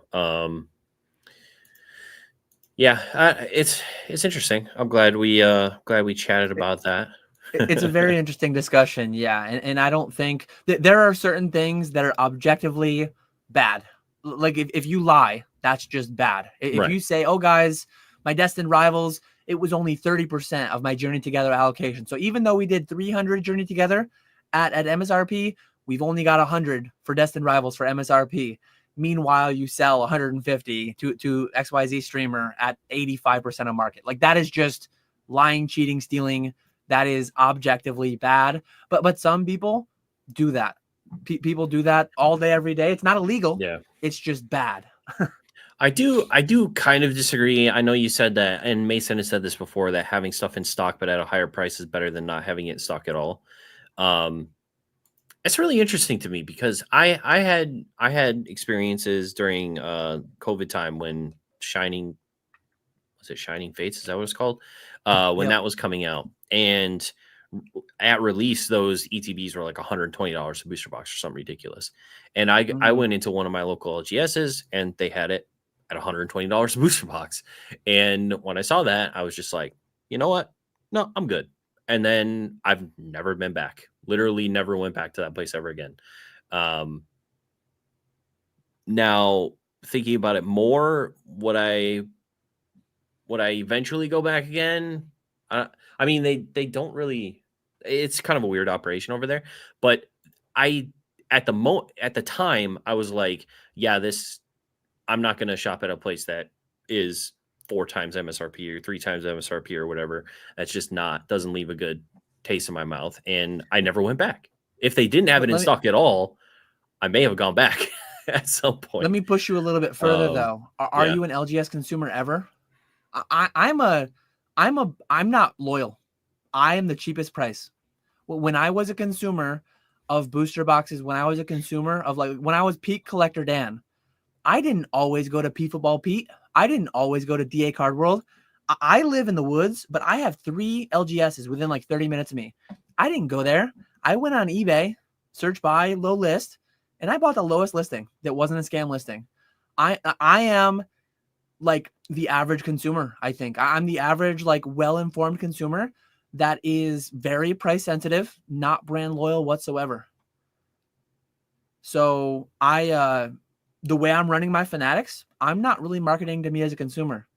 It's weird because I'm also an entertainment gambler. Nick and I bought into a box break for $10,000 and flew to Vegas. So I'm kind of marketing to me as a consumer, but I'm also not. I'm a very weird person. I'm a very odd person in a lot of ways, and I know that. But so parts of me I'm marketing to, because I would rather have everything in stock. I would rather hey, I'm here to have a good time. Let me buy 9 Fusion and go for Gengar VMAX. Let me buy my 9 Twilight and go for Greninja. And it's all there always. Yeah. That was something that was really interesting to me, is that even when Nick was selling for 160, I think I had asked during our chat whether or not it was rips only, and he said no, he would sell sealed boxes. And to me it was well, if you wanted to keep stuff in stock, it takes you a while to rip $160 box, and you could have that in stock for the next 2 months at MSRP. I guarantee you that was shared in the Discord somewhere, and I guarantee you X%, what was it, 10% or was it 50%? I guarantee you some percent of his boxes were bought, shipped, sealed, and then just flipped to their LGS for $40 profit for doing nothing. For 5 minutes, someone made $40 watching his stream. Yeah, potentially, that's true. And I think I've covered all my reasons why I don't do it that way. And props to whoever does it the right way and isn't lying about backdooring product. And Danny Phantom he is someone, if a box went to $1,000, if Destined Rivals at release was 1,000, I genuinely think, not having met him, not having even talked with him really in DMs or anything, I think he would be a man of his word. I think he would sell all of his allocation at MSRP. And I think he would go above and beyond doing emails and codes and this and that. He would try to beat the bots. So props to him for all that.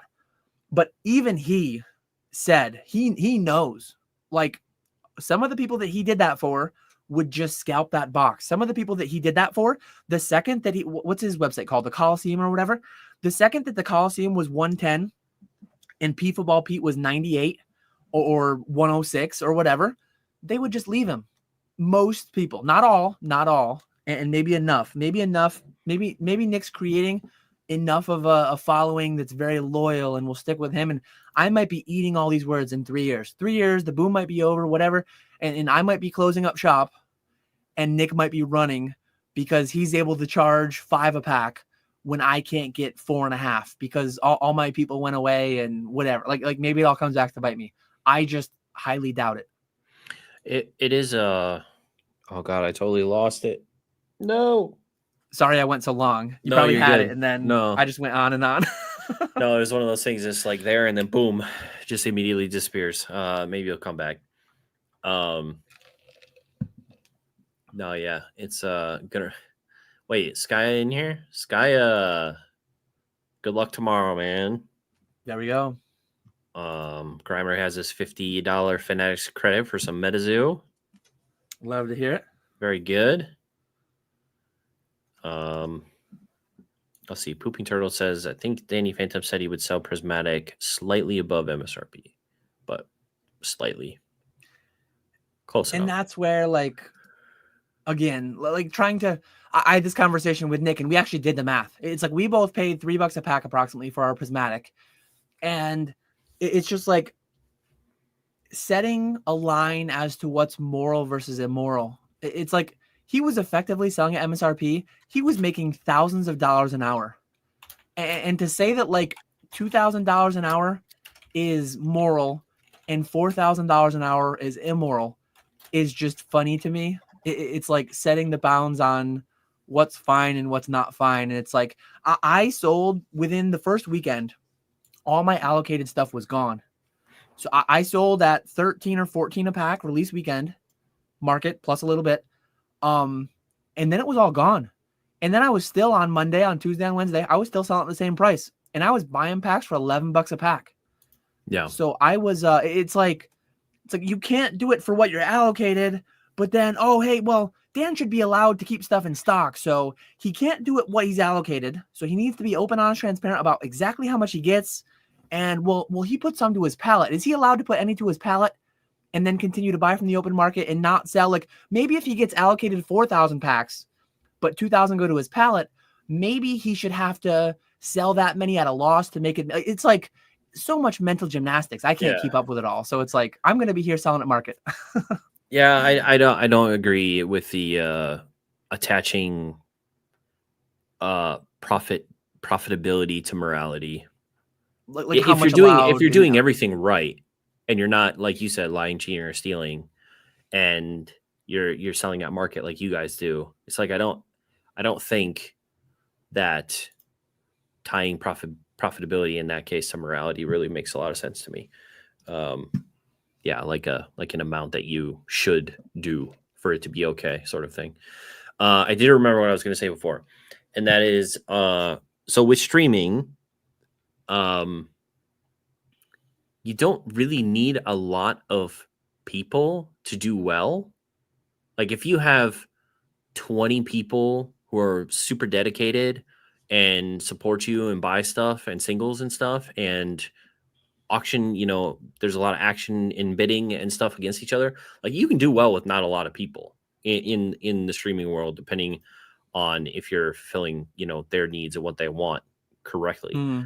So I do think like if Nick had like 300 boxes and he gets 10 of those people added to his, dedicated viewership, that's what, 3%.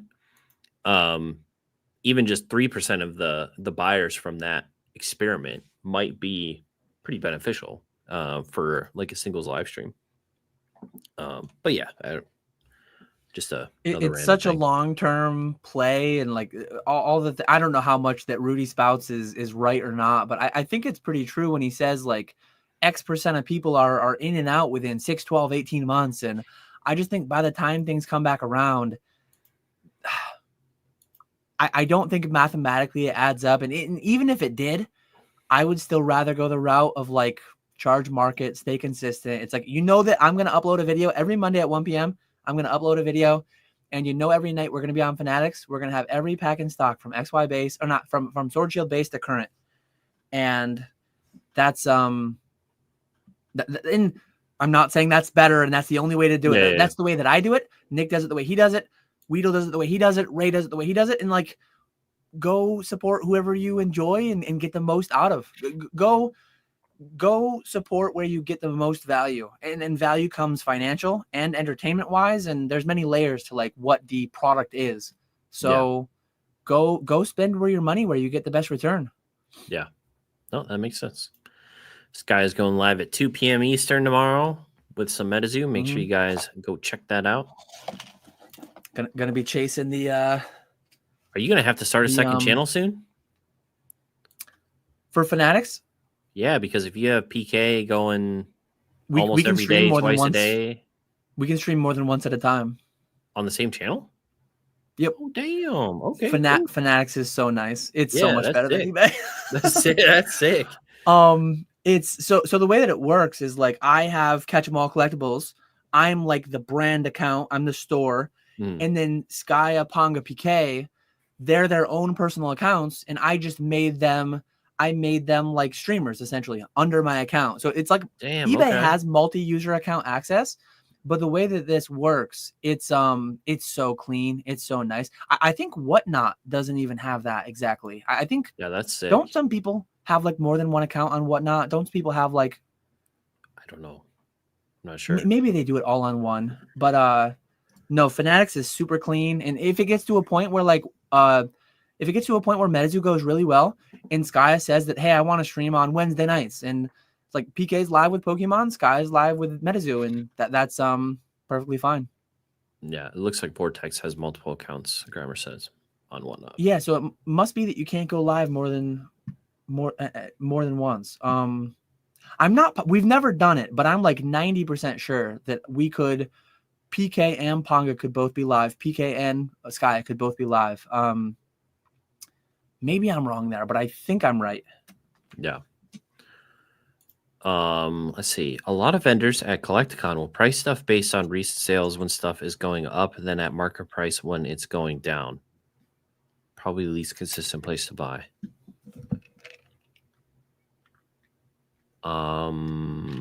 Isn't that recent fine? Recent sales would be market price though. Yeah. Maybe he mistyped. And I think pricing stuff at market price, even if stuff is going down, I wouldn't expect said it tables. Backwards. I think he said it backwards. So like, I think he meant the price based on market when stuff's going up, or like a little bit higher than market. And then when it's going down, like maybe the last sale was 2 months ago, the market's going down like 20%, every successive sales lower.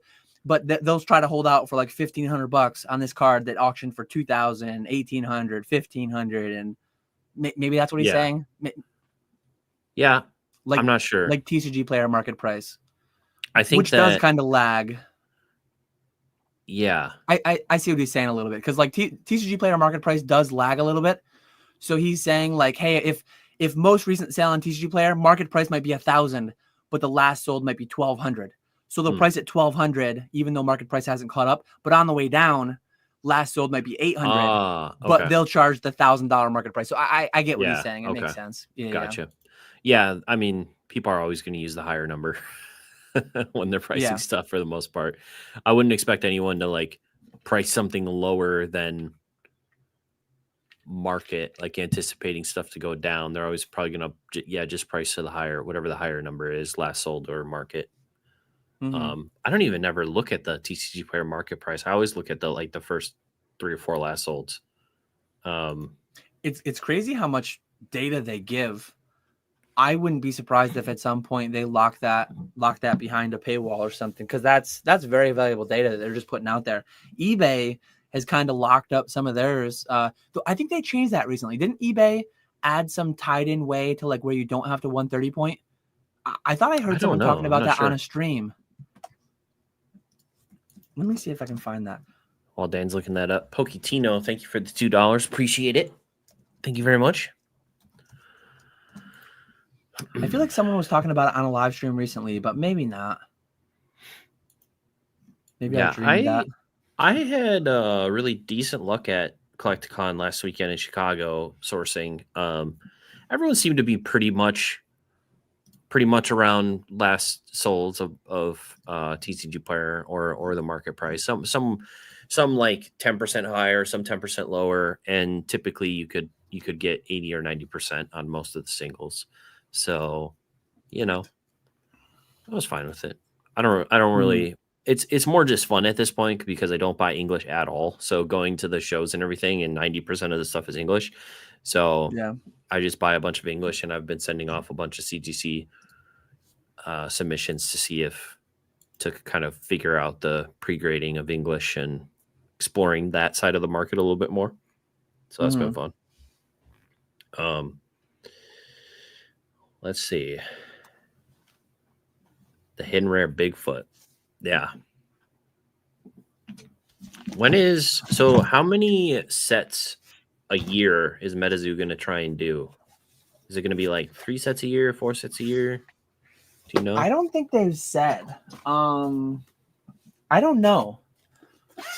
I know Charlie's talked about how I think on the stream with Nick Strength and Pokemon, he said something along the lines of in line with industry standards, which I only really know Pokemon. Pokemon's 4 main sets a year and then a couple specialty sets. And do you know Lorcana, Yu-Gi-Oh, Magic? Do you know how many? That's the Bigfoot, by the way. Oh yeah, that's super cool.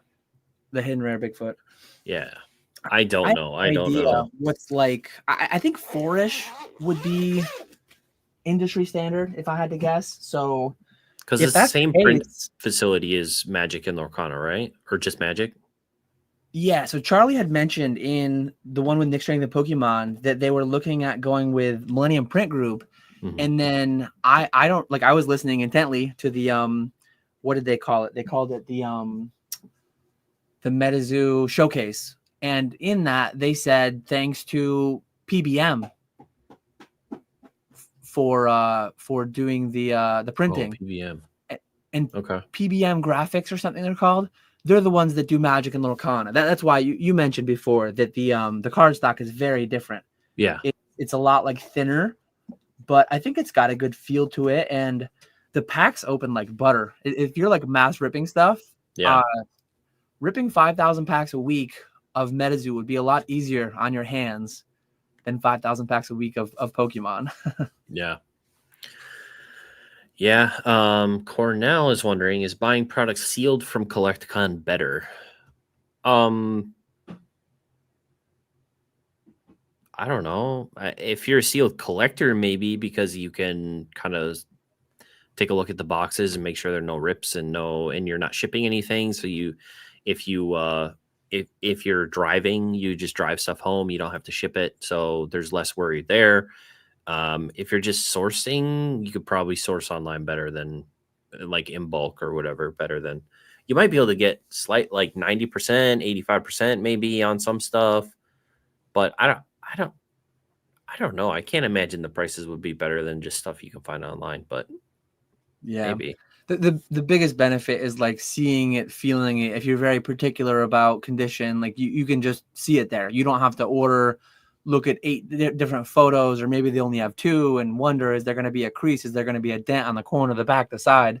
There's no surprises when you buy in person, right? You just see what you get. Yep. 100%.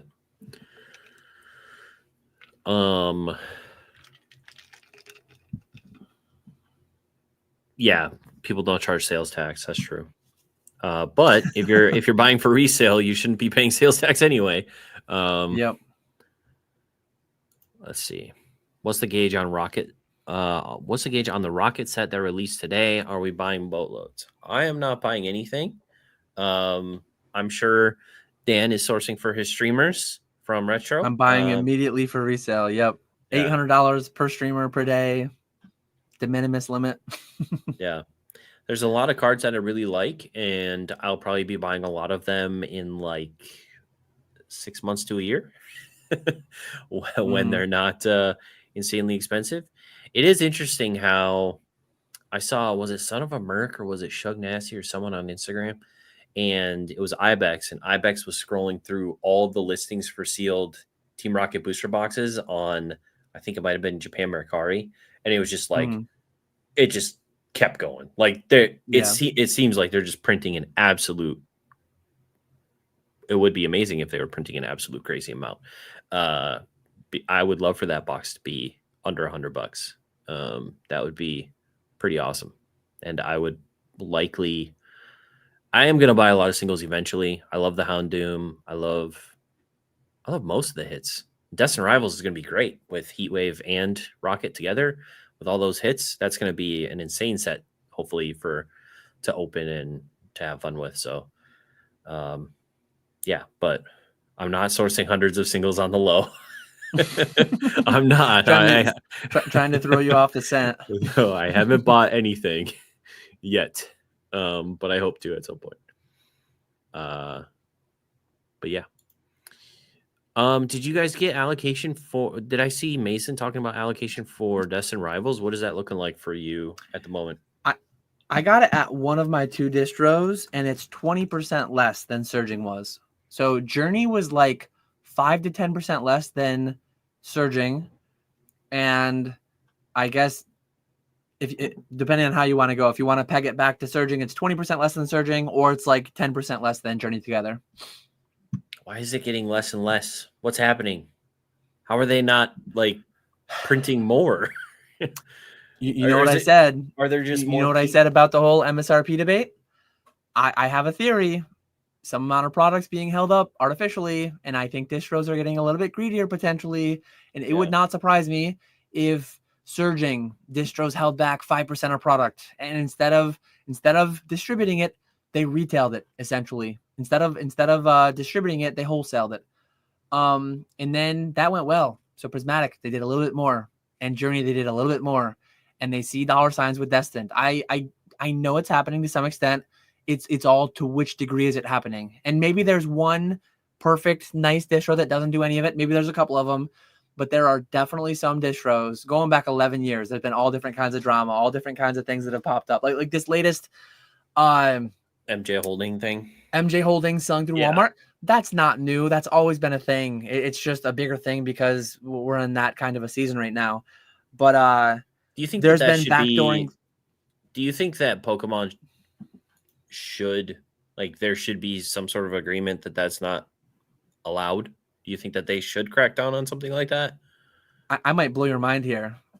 I think Pokemon should eat more when a time like this is happening. I think Pokemon should just charge distros more.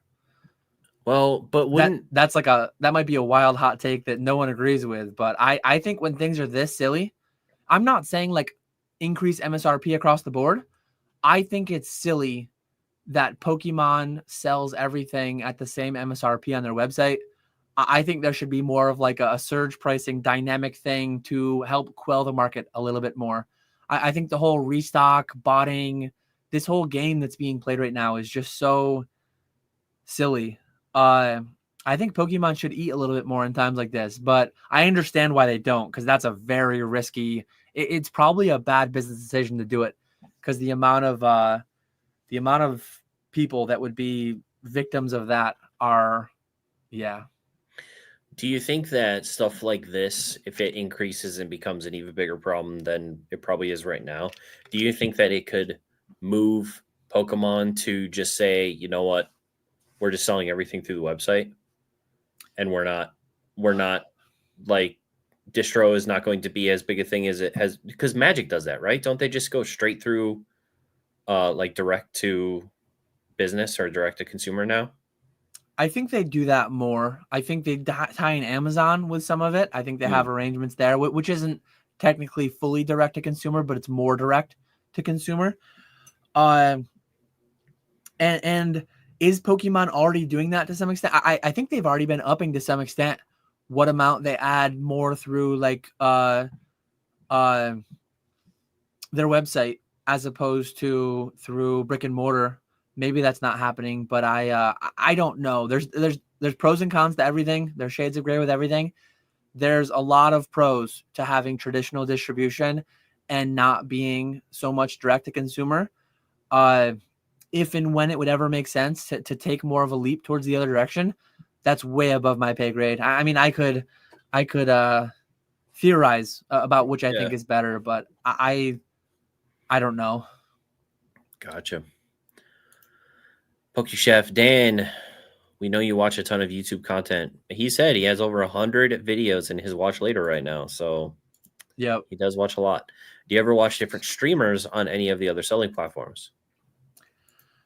No, I really honestly like I'm not, if it's a big box break, I kind of like the big box breaks more, but I just like, I think PK Ponga, great streamers. Chef, I think you're a great streamer. I've watched a little bit, 10 minutes here and there.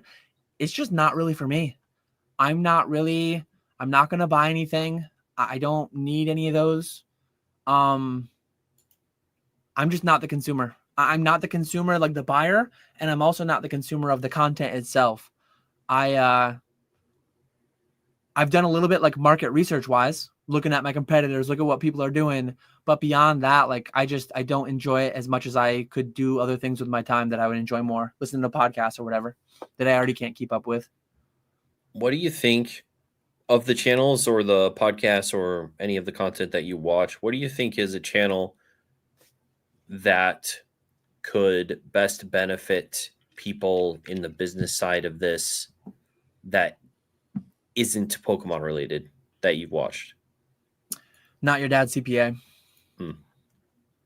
I think one of the biggest blind spots in the Pokemon space is tax optimization. And I know people doing this at a massive level that will outright tell you like, yeah, I hate taxes. I hate those kinds of things. I know that I'm doing some things suboptimally. I just don't care. And I don't want to, like, I want to stay ignorant of it all. And it's crazy to me. Cause I enjoy it. I would say finance is like a passion of mine, a hobby of mine, whatever you want to call it, going way back. Like I've always read different finance blogs and books and listened to podcasts, and I enjoy it all, and I enjoy the optimization that goes into it. But some people, they just instantly check out the second you say taxes or S corp and 401ks and buckets, and but like I live that stuff. Yeah.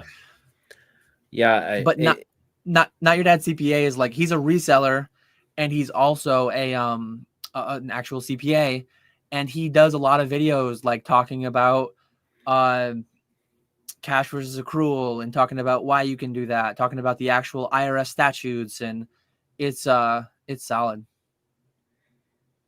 Yeah. Java highest 10 rate at PSA. Yeah. 90 plus. They're not getting harder. They're not getting harder. You guys just suck at pre-grading. I loved that post. That was so funny. Well, and then of course, oh, well, all you grade is Japanese, and that's so much easier. Okay. Yep. Yep. All right. Well, Let's then see you do go get 95% 90 plus. All right. Yeah. So something that I've asked other people that have been on the show, I try to do it every time. Sometimes I forget. Like with Grimer, I think I forgot. Maybe I was not prepared for the Grimer one. That was way too late at night. A hot take and an act of kindness. So something that you have done for somebody else, something that someone else has done for you, or something that you've witnessed between two other people, something positive in the hobby. And then, but give us the hot take first, and we'll finish up. Oh, with I was ready to go with the other one first, but I'll hot take. Hot take.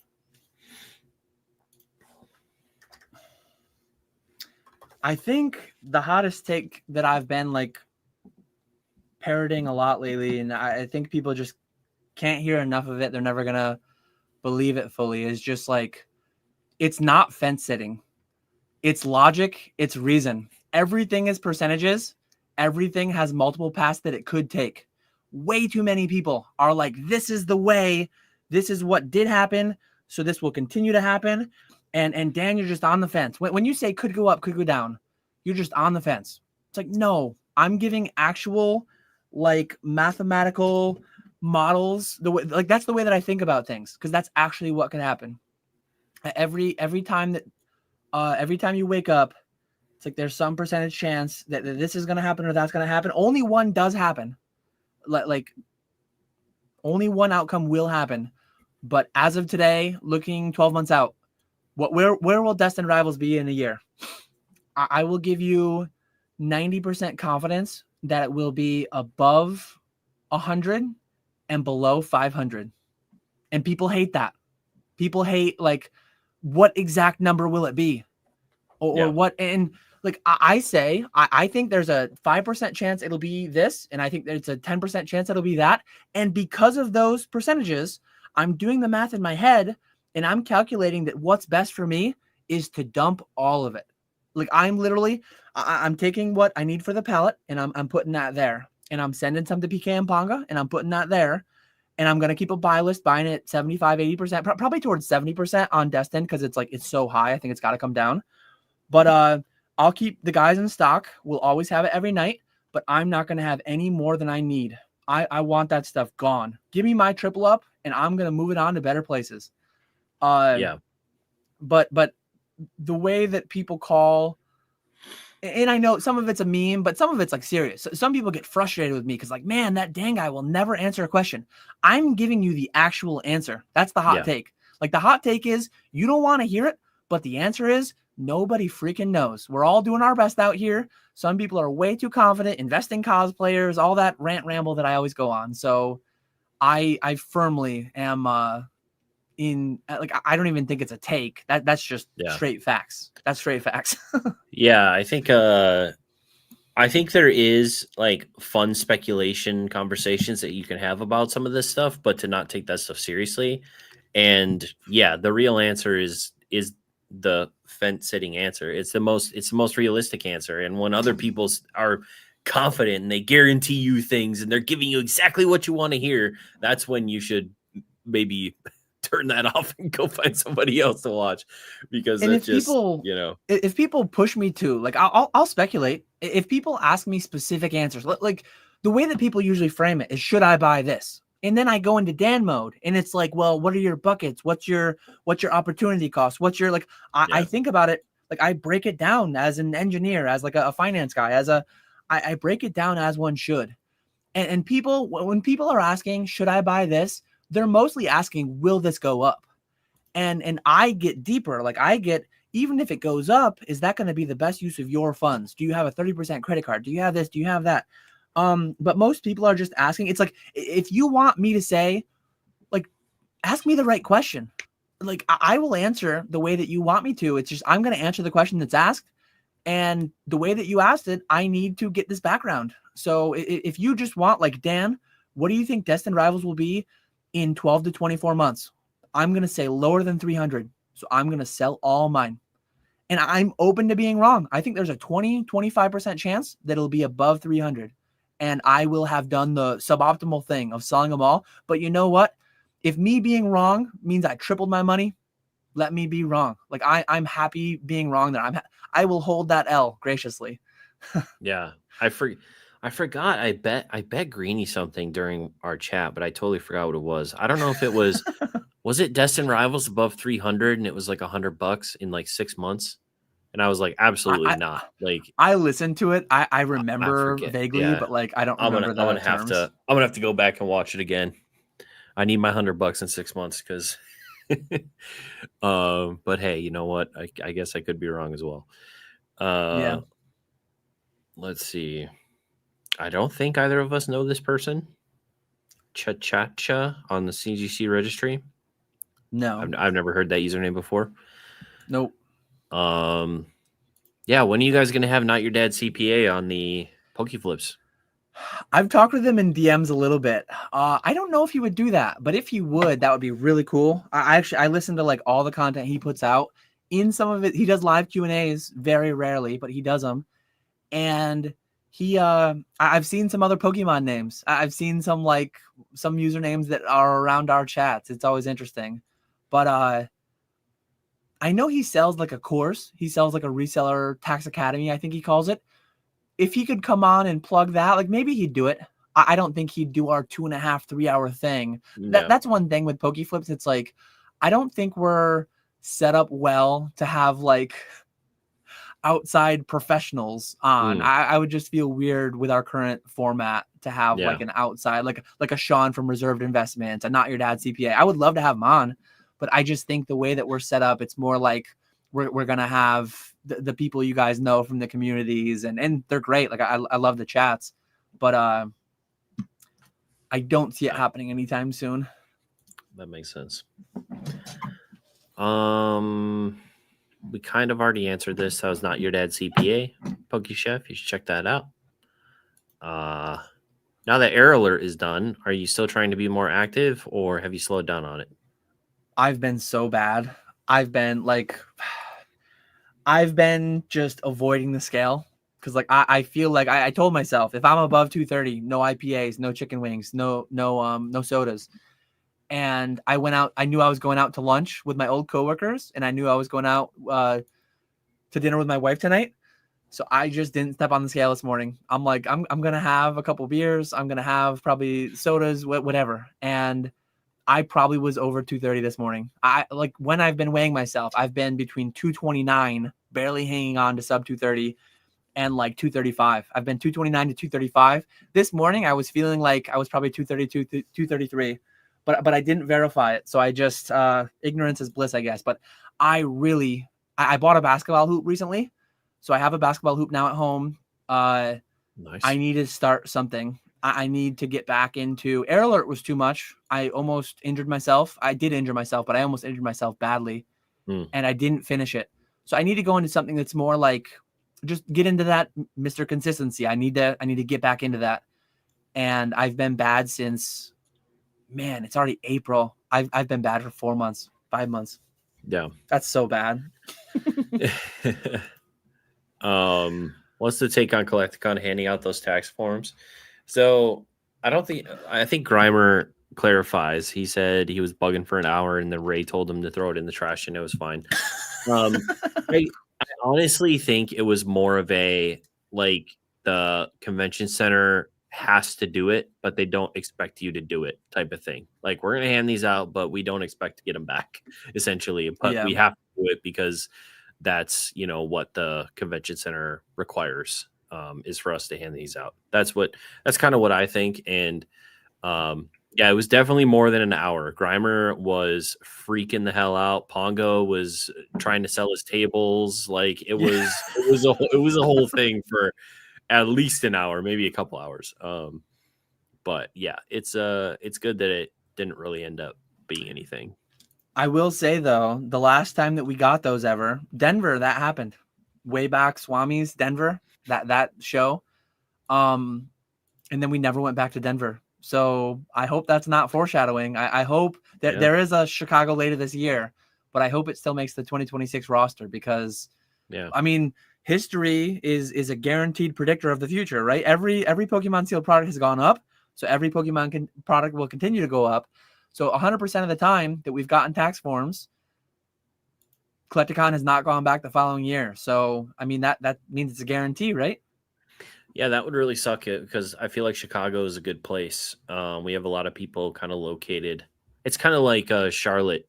Charlotte has a lot of people that are located here. Chicago's got a lot of people that are located there. Quite a lot of people in Florida. So those are like the spots that if Collecticon could stay in those areas, that those are definitely good ones to try and make. So we skipped the act of kindness. So if you have an act of kindness, hit me. Yeah, I thought about trying to think of like a very specific singular thing, but I'm going to go broad. I'm going to go big. You mentioned it like something that I did or something that other people did.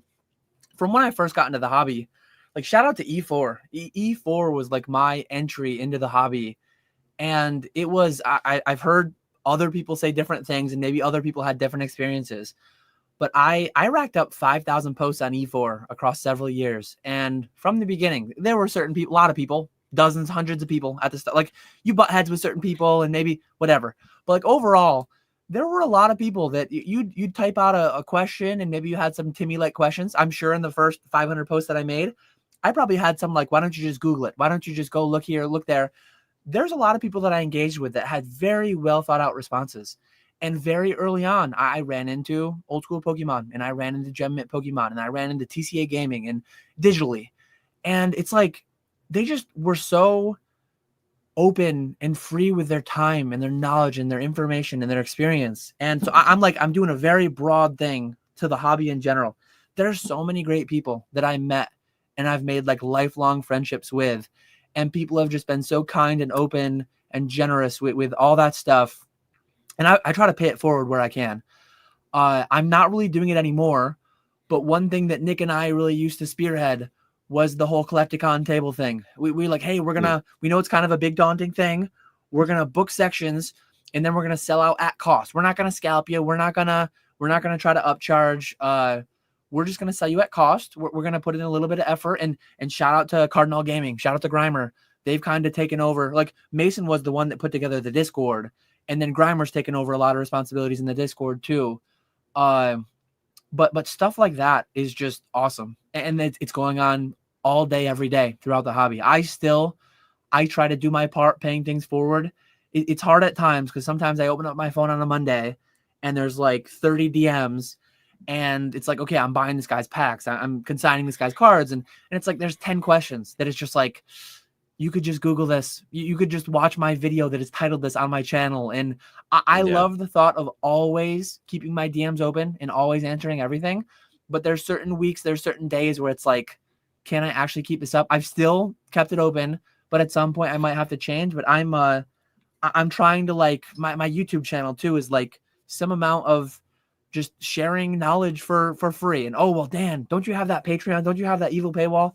I do gatekeep some of it. I do keep some of it set aside, but I don't even think it's like a quality thing or like it's just different. I think certain people benefit more and certain people engage more because the $10 is there. I think it creates a different community,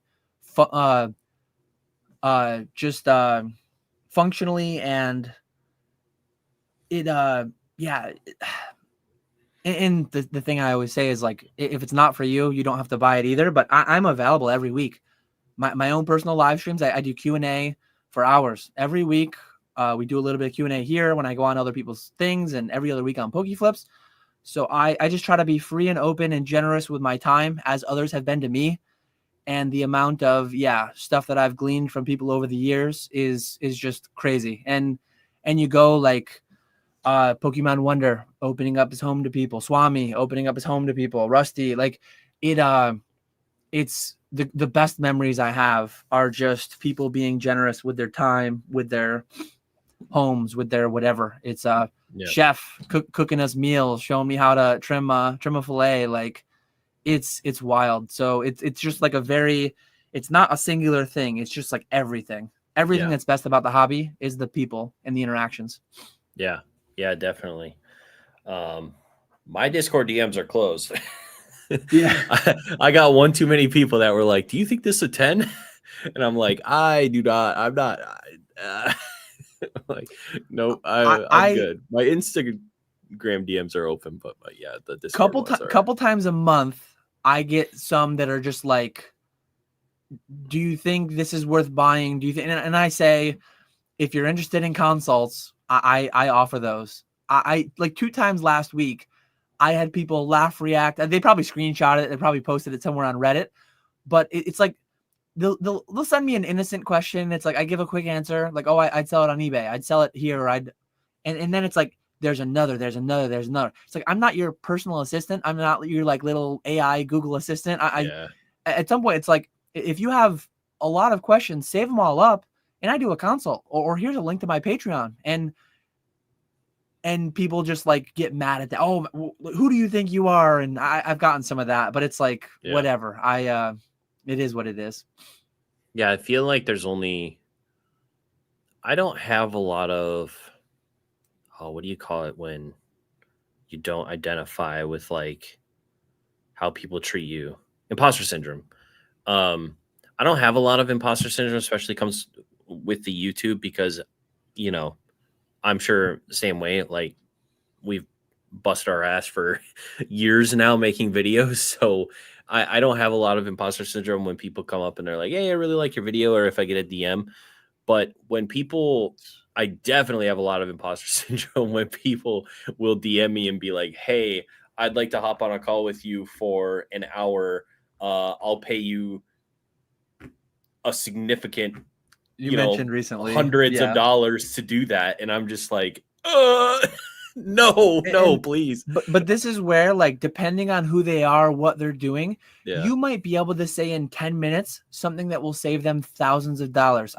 This was a very public moment, so I don't feel bad busting James's chops over this. Nick and I had ZNG Emporium James on Pokeflips podcast. James used to be an accountant.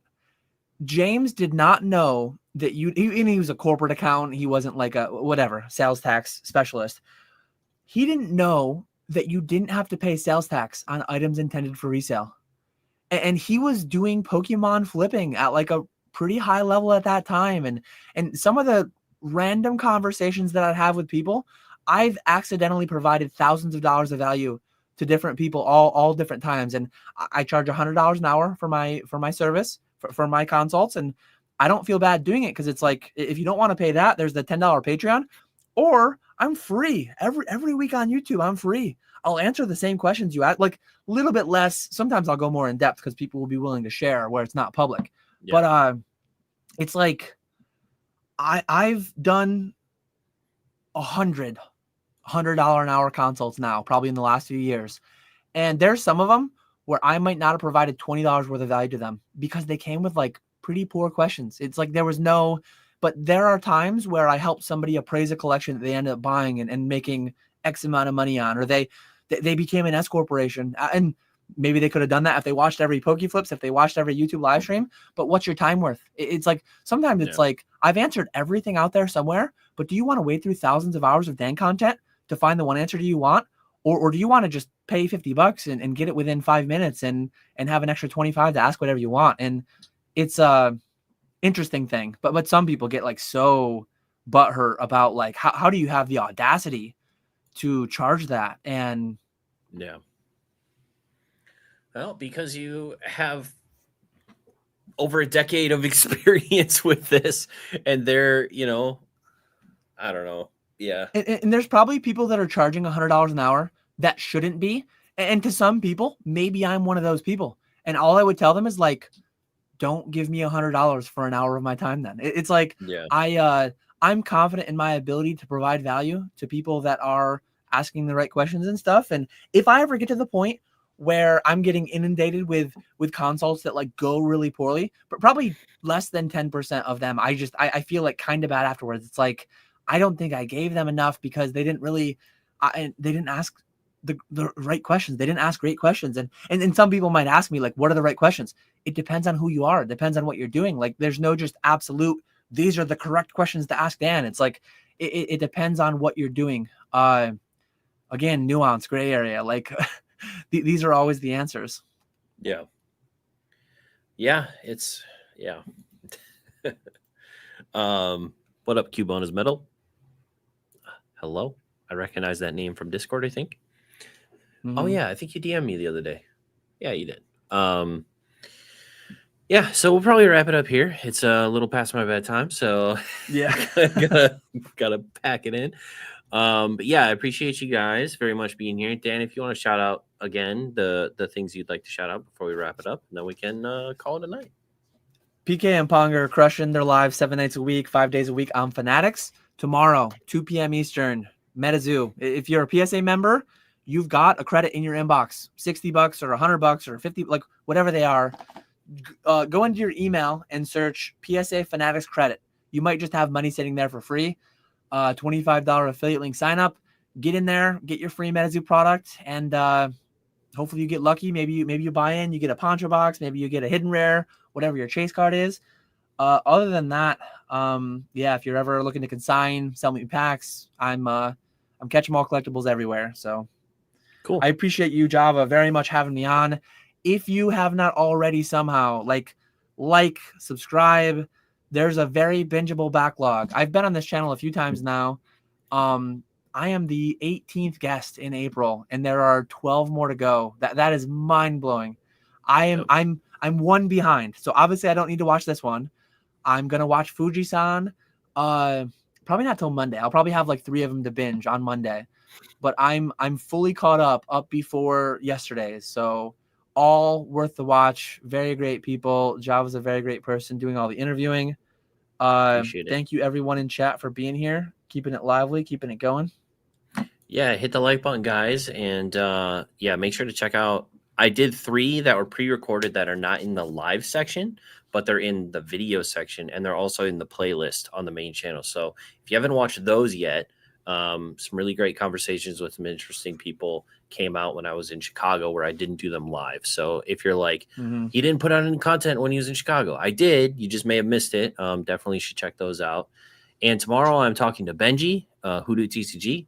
And Sunday, I'm talking to Ray from Shiny Cards and Collectibles. So those are going to be 2 awesome conversations. And then Monday, I'm talking to Dark Ibex. Lives in Japan. There we go. He's showing his face on the channel for the first time. We're going to be, Oh, nice. Yeah, we are going to be chatting all about Japan and Japanese Pokemon cards in the market and everything. That should be a lot of fun as well. So thank you, Dan, very much for hopping in and participating in this. And appreciate your support, and we'll see you guys tomorrow. Bye-bye.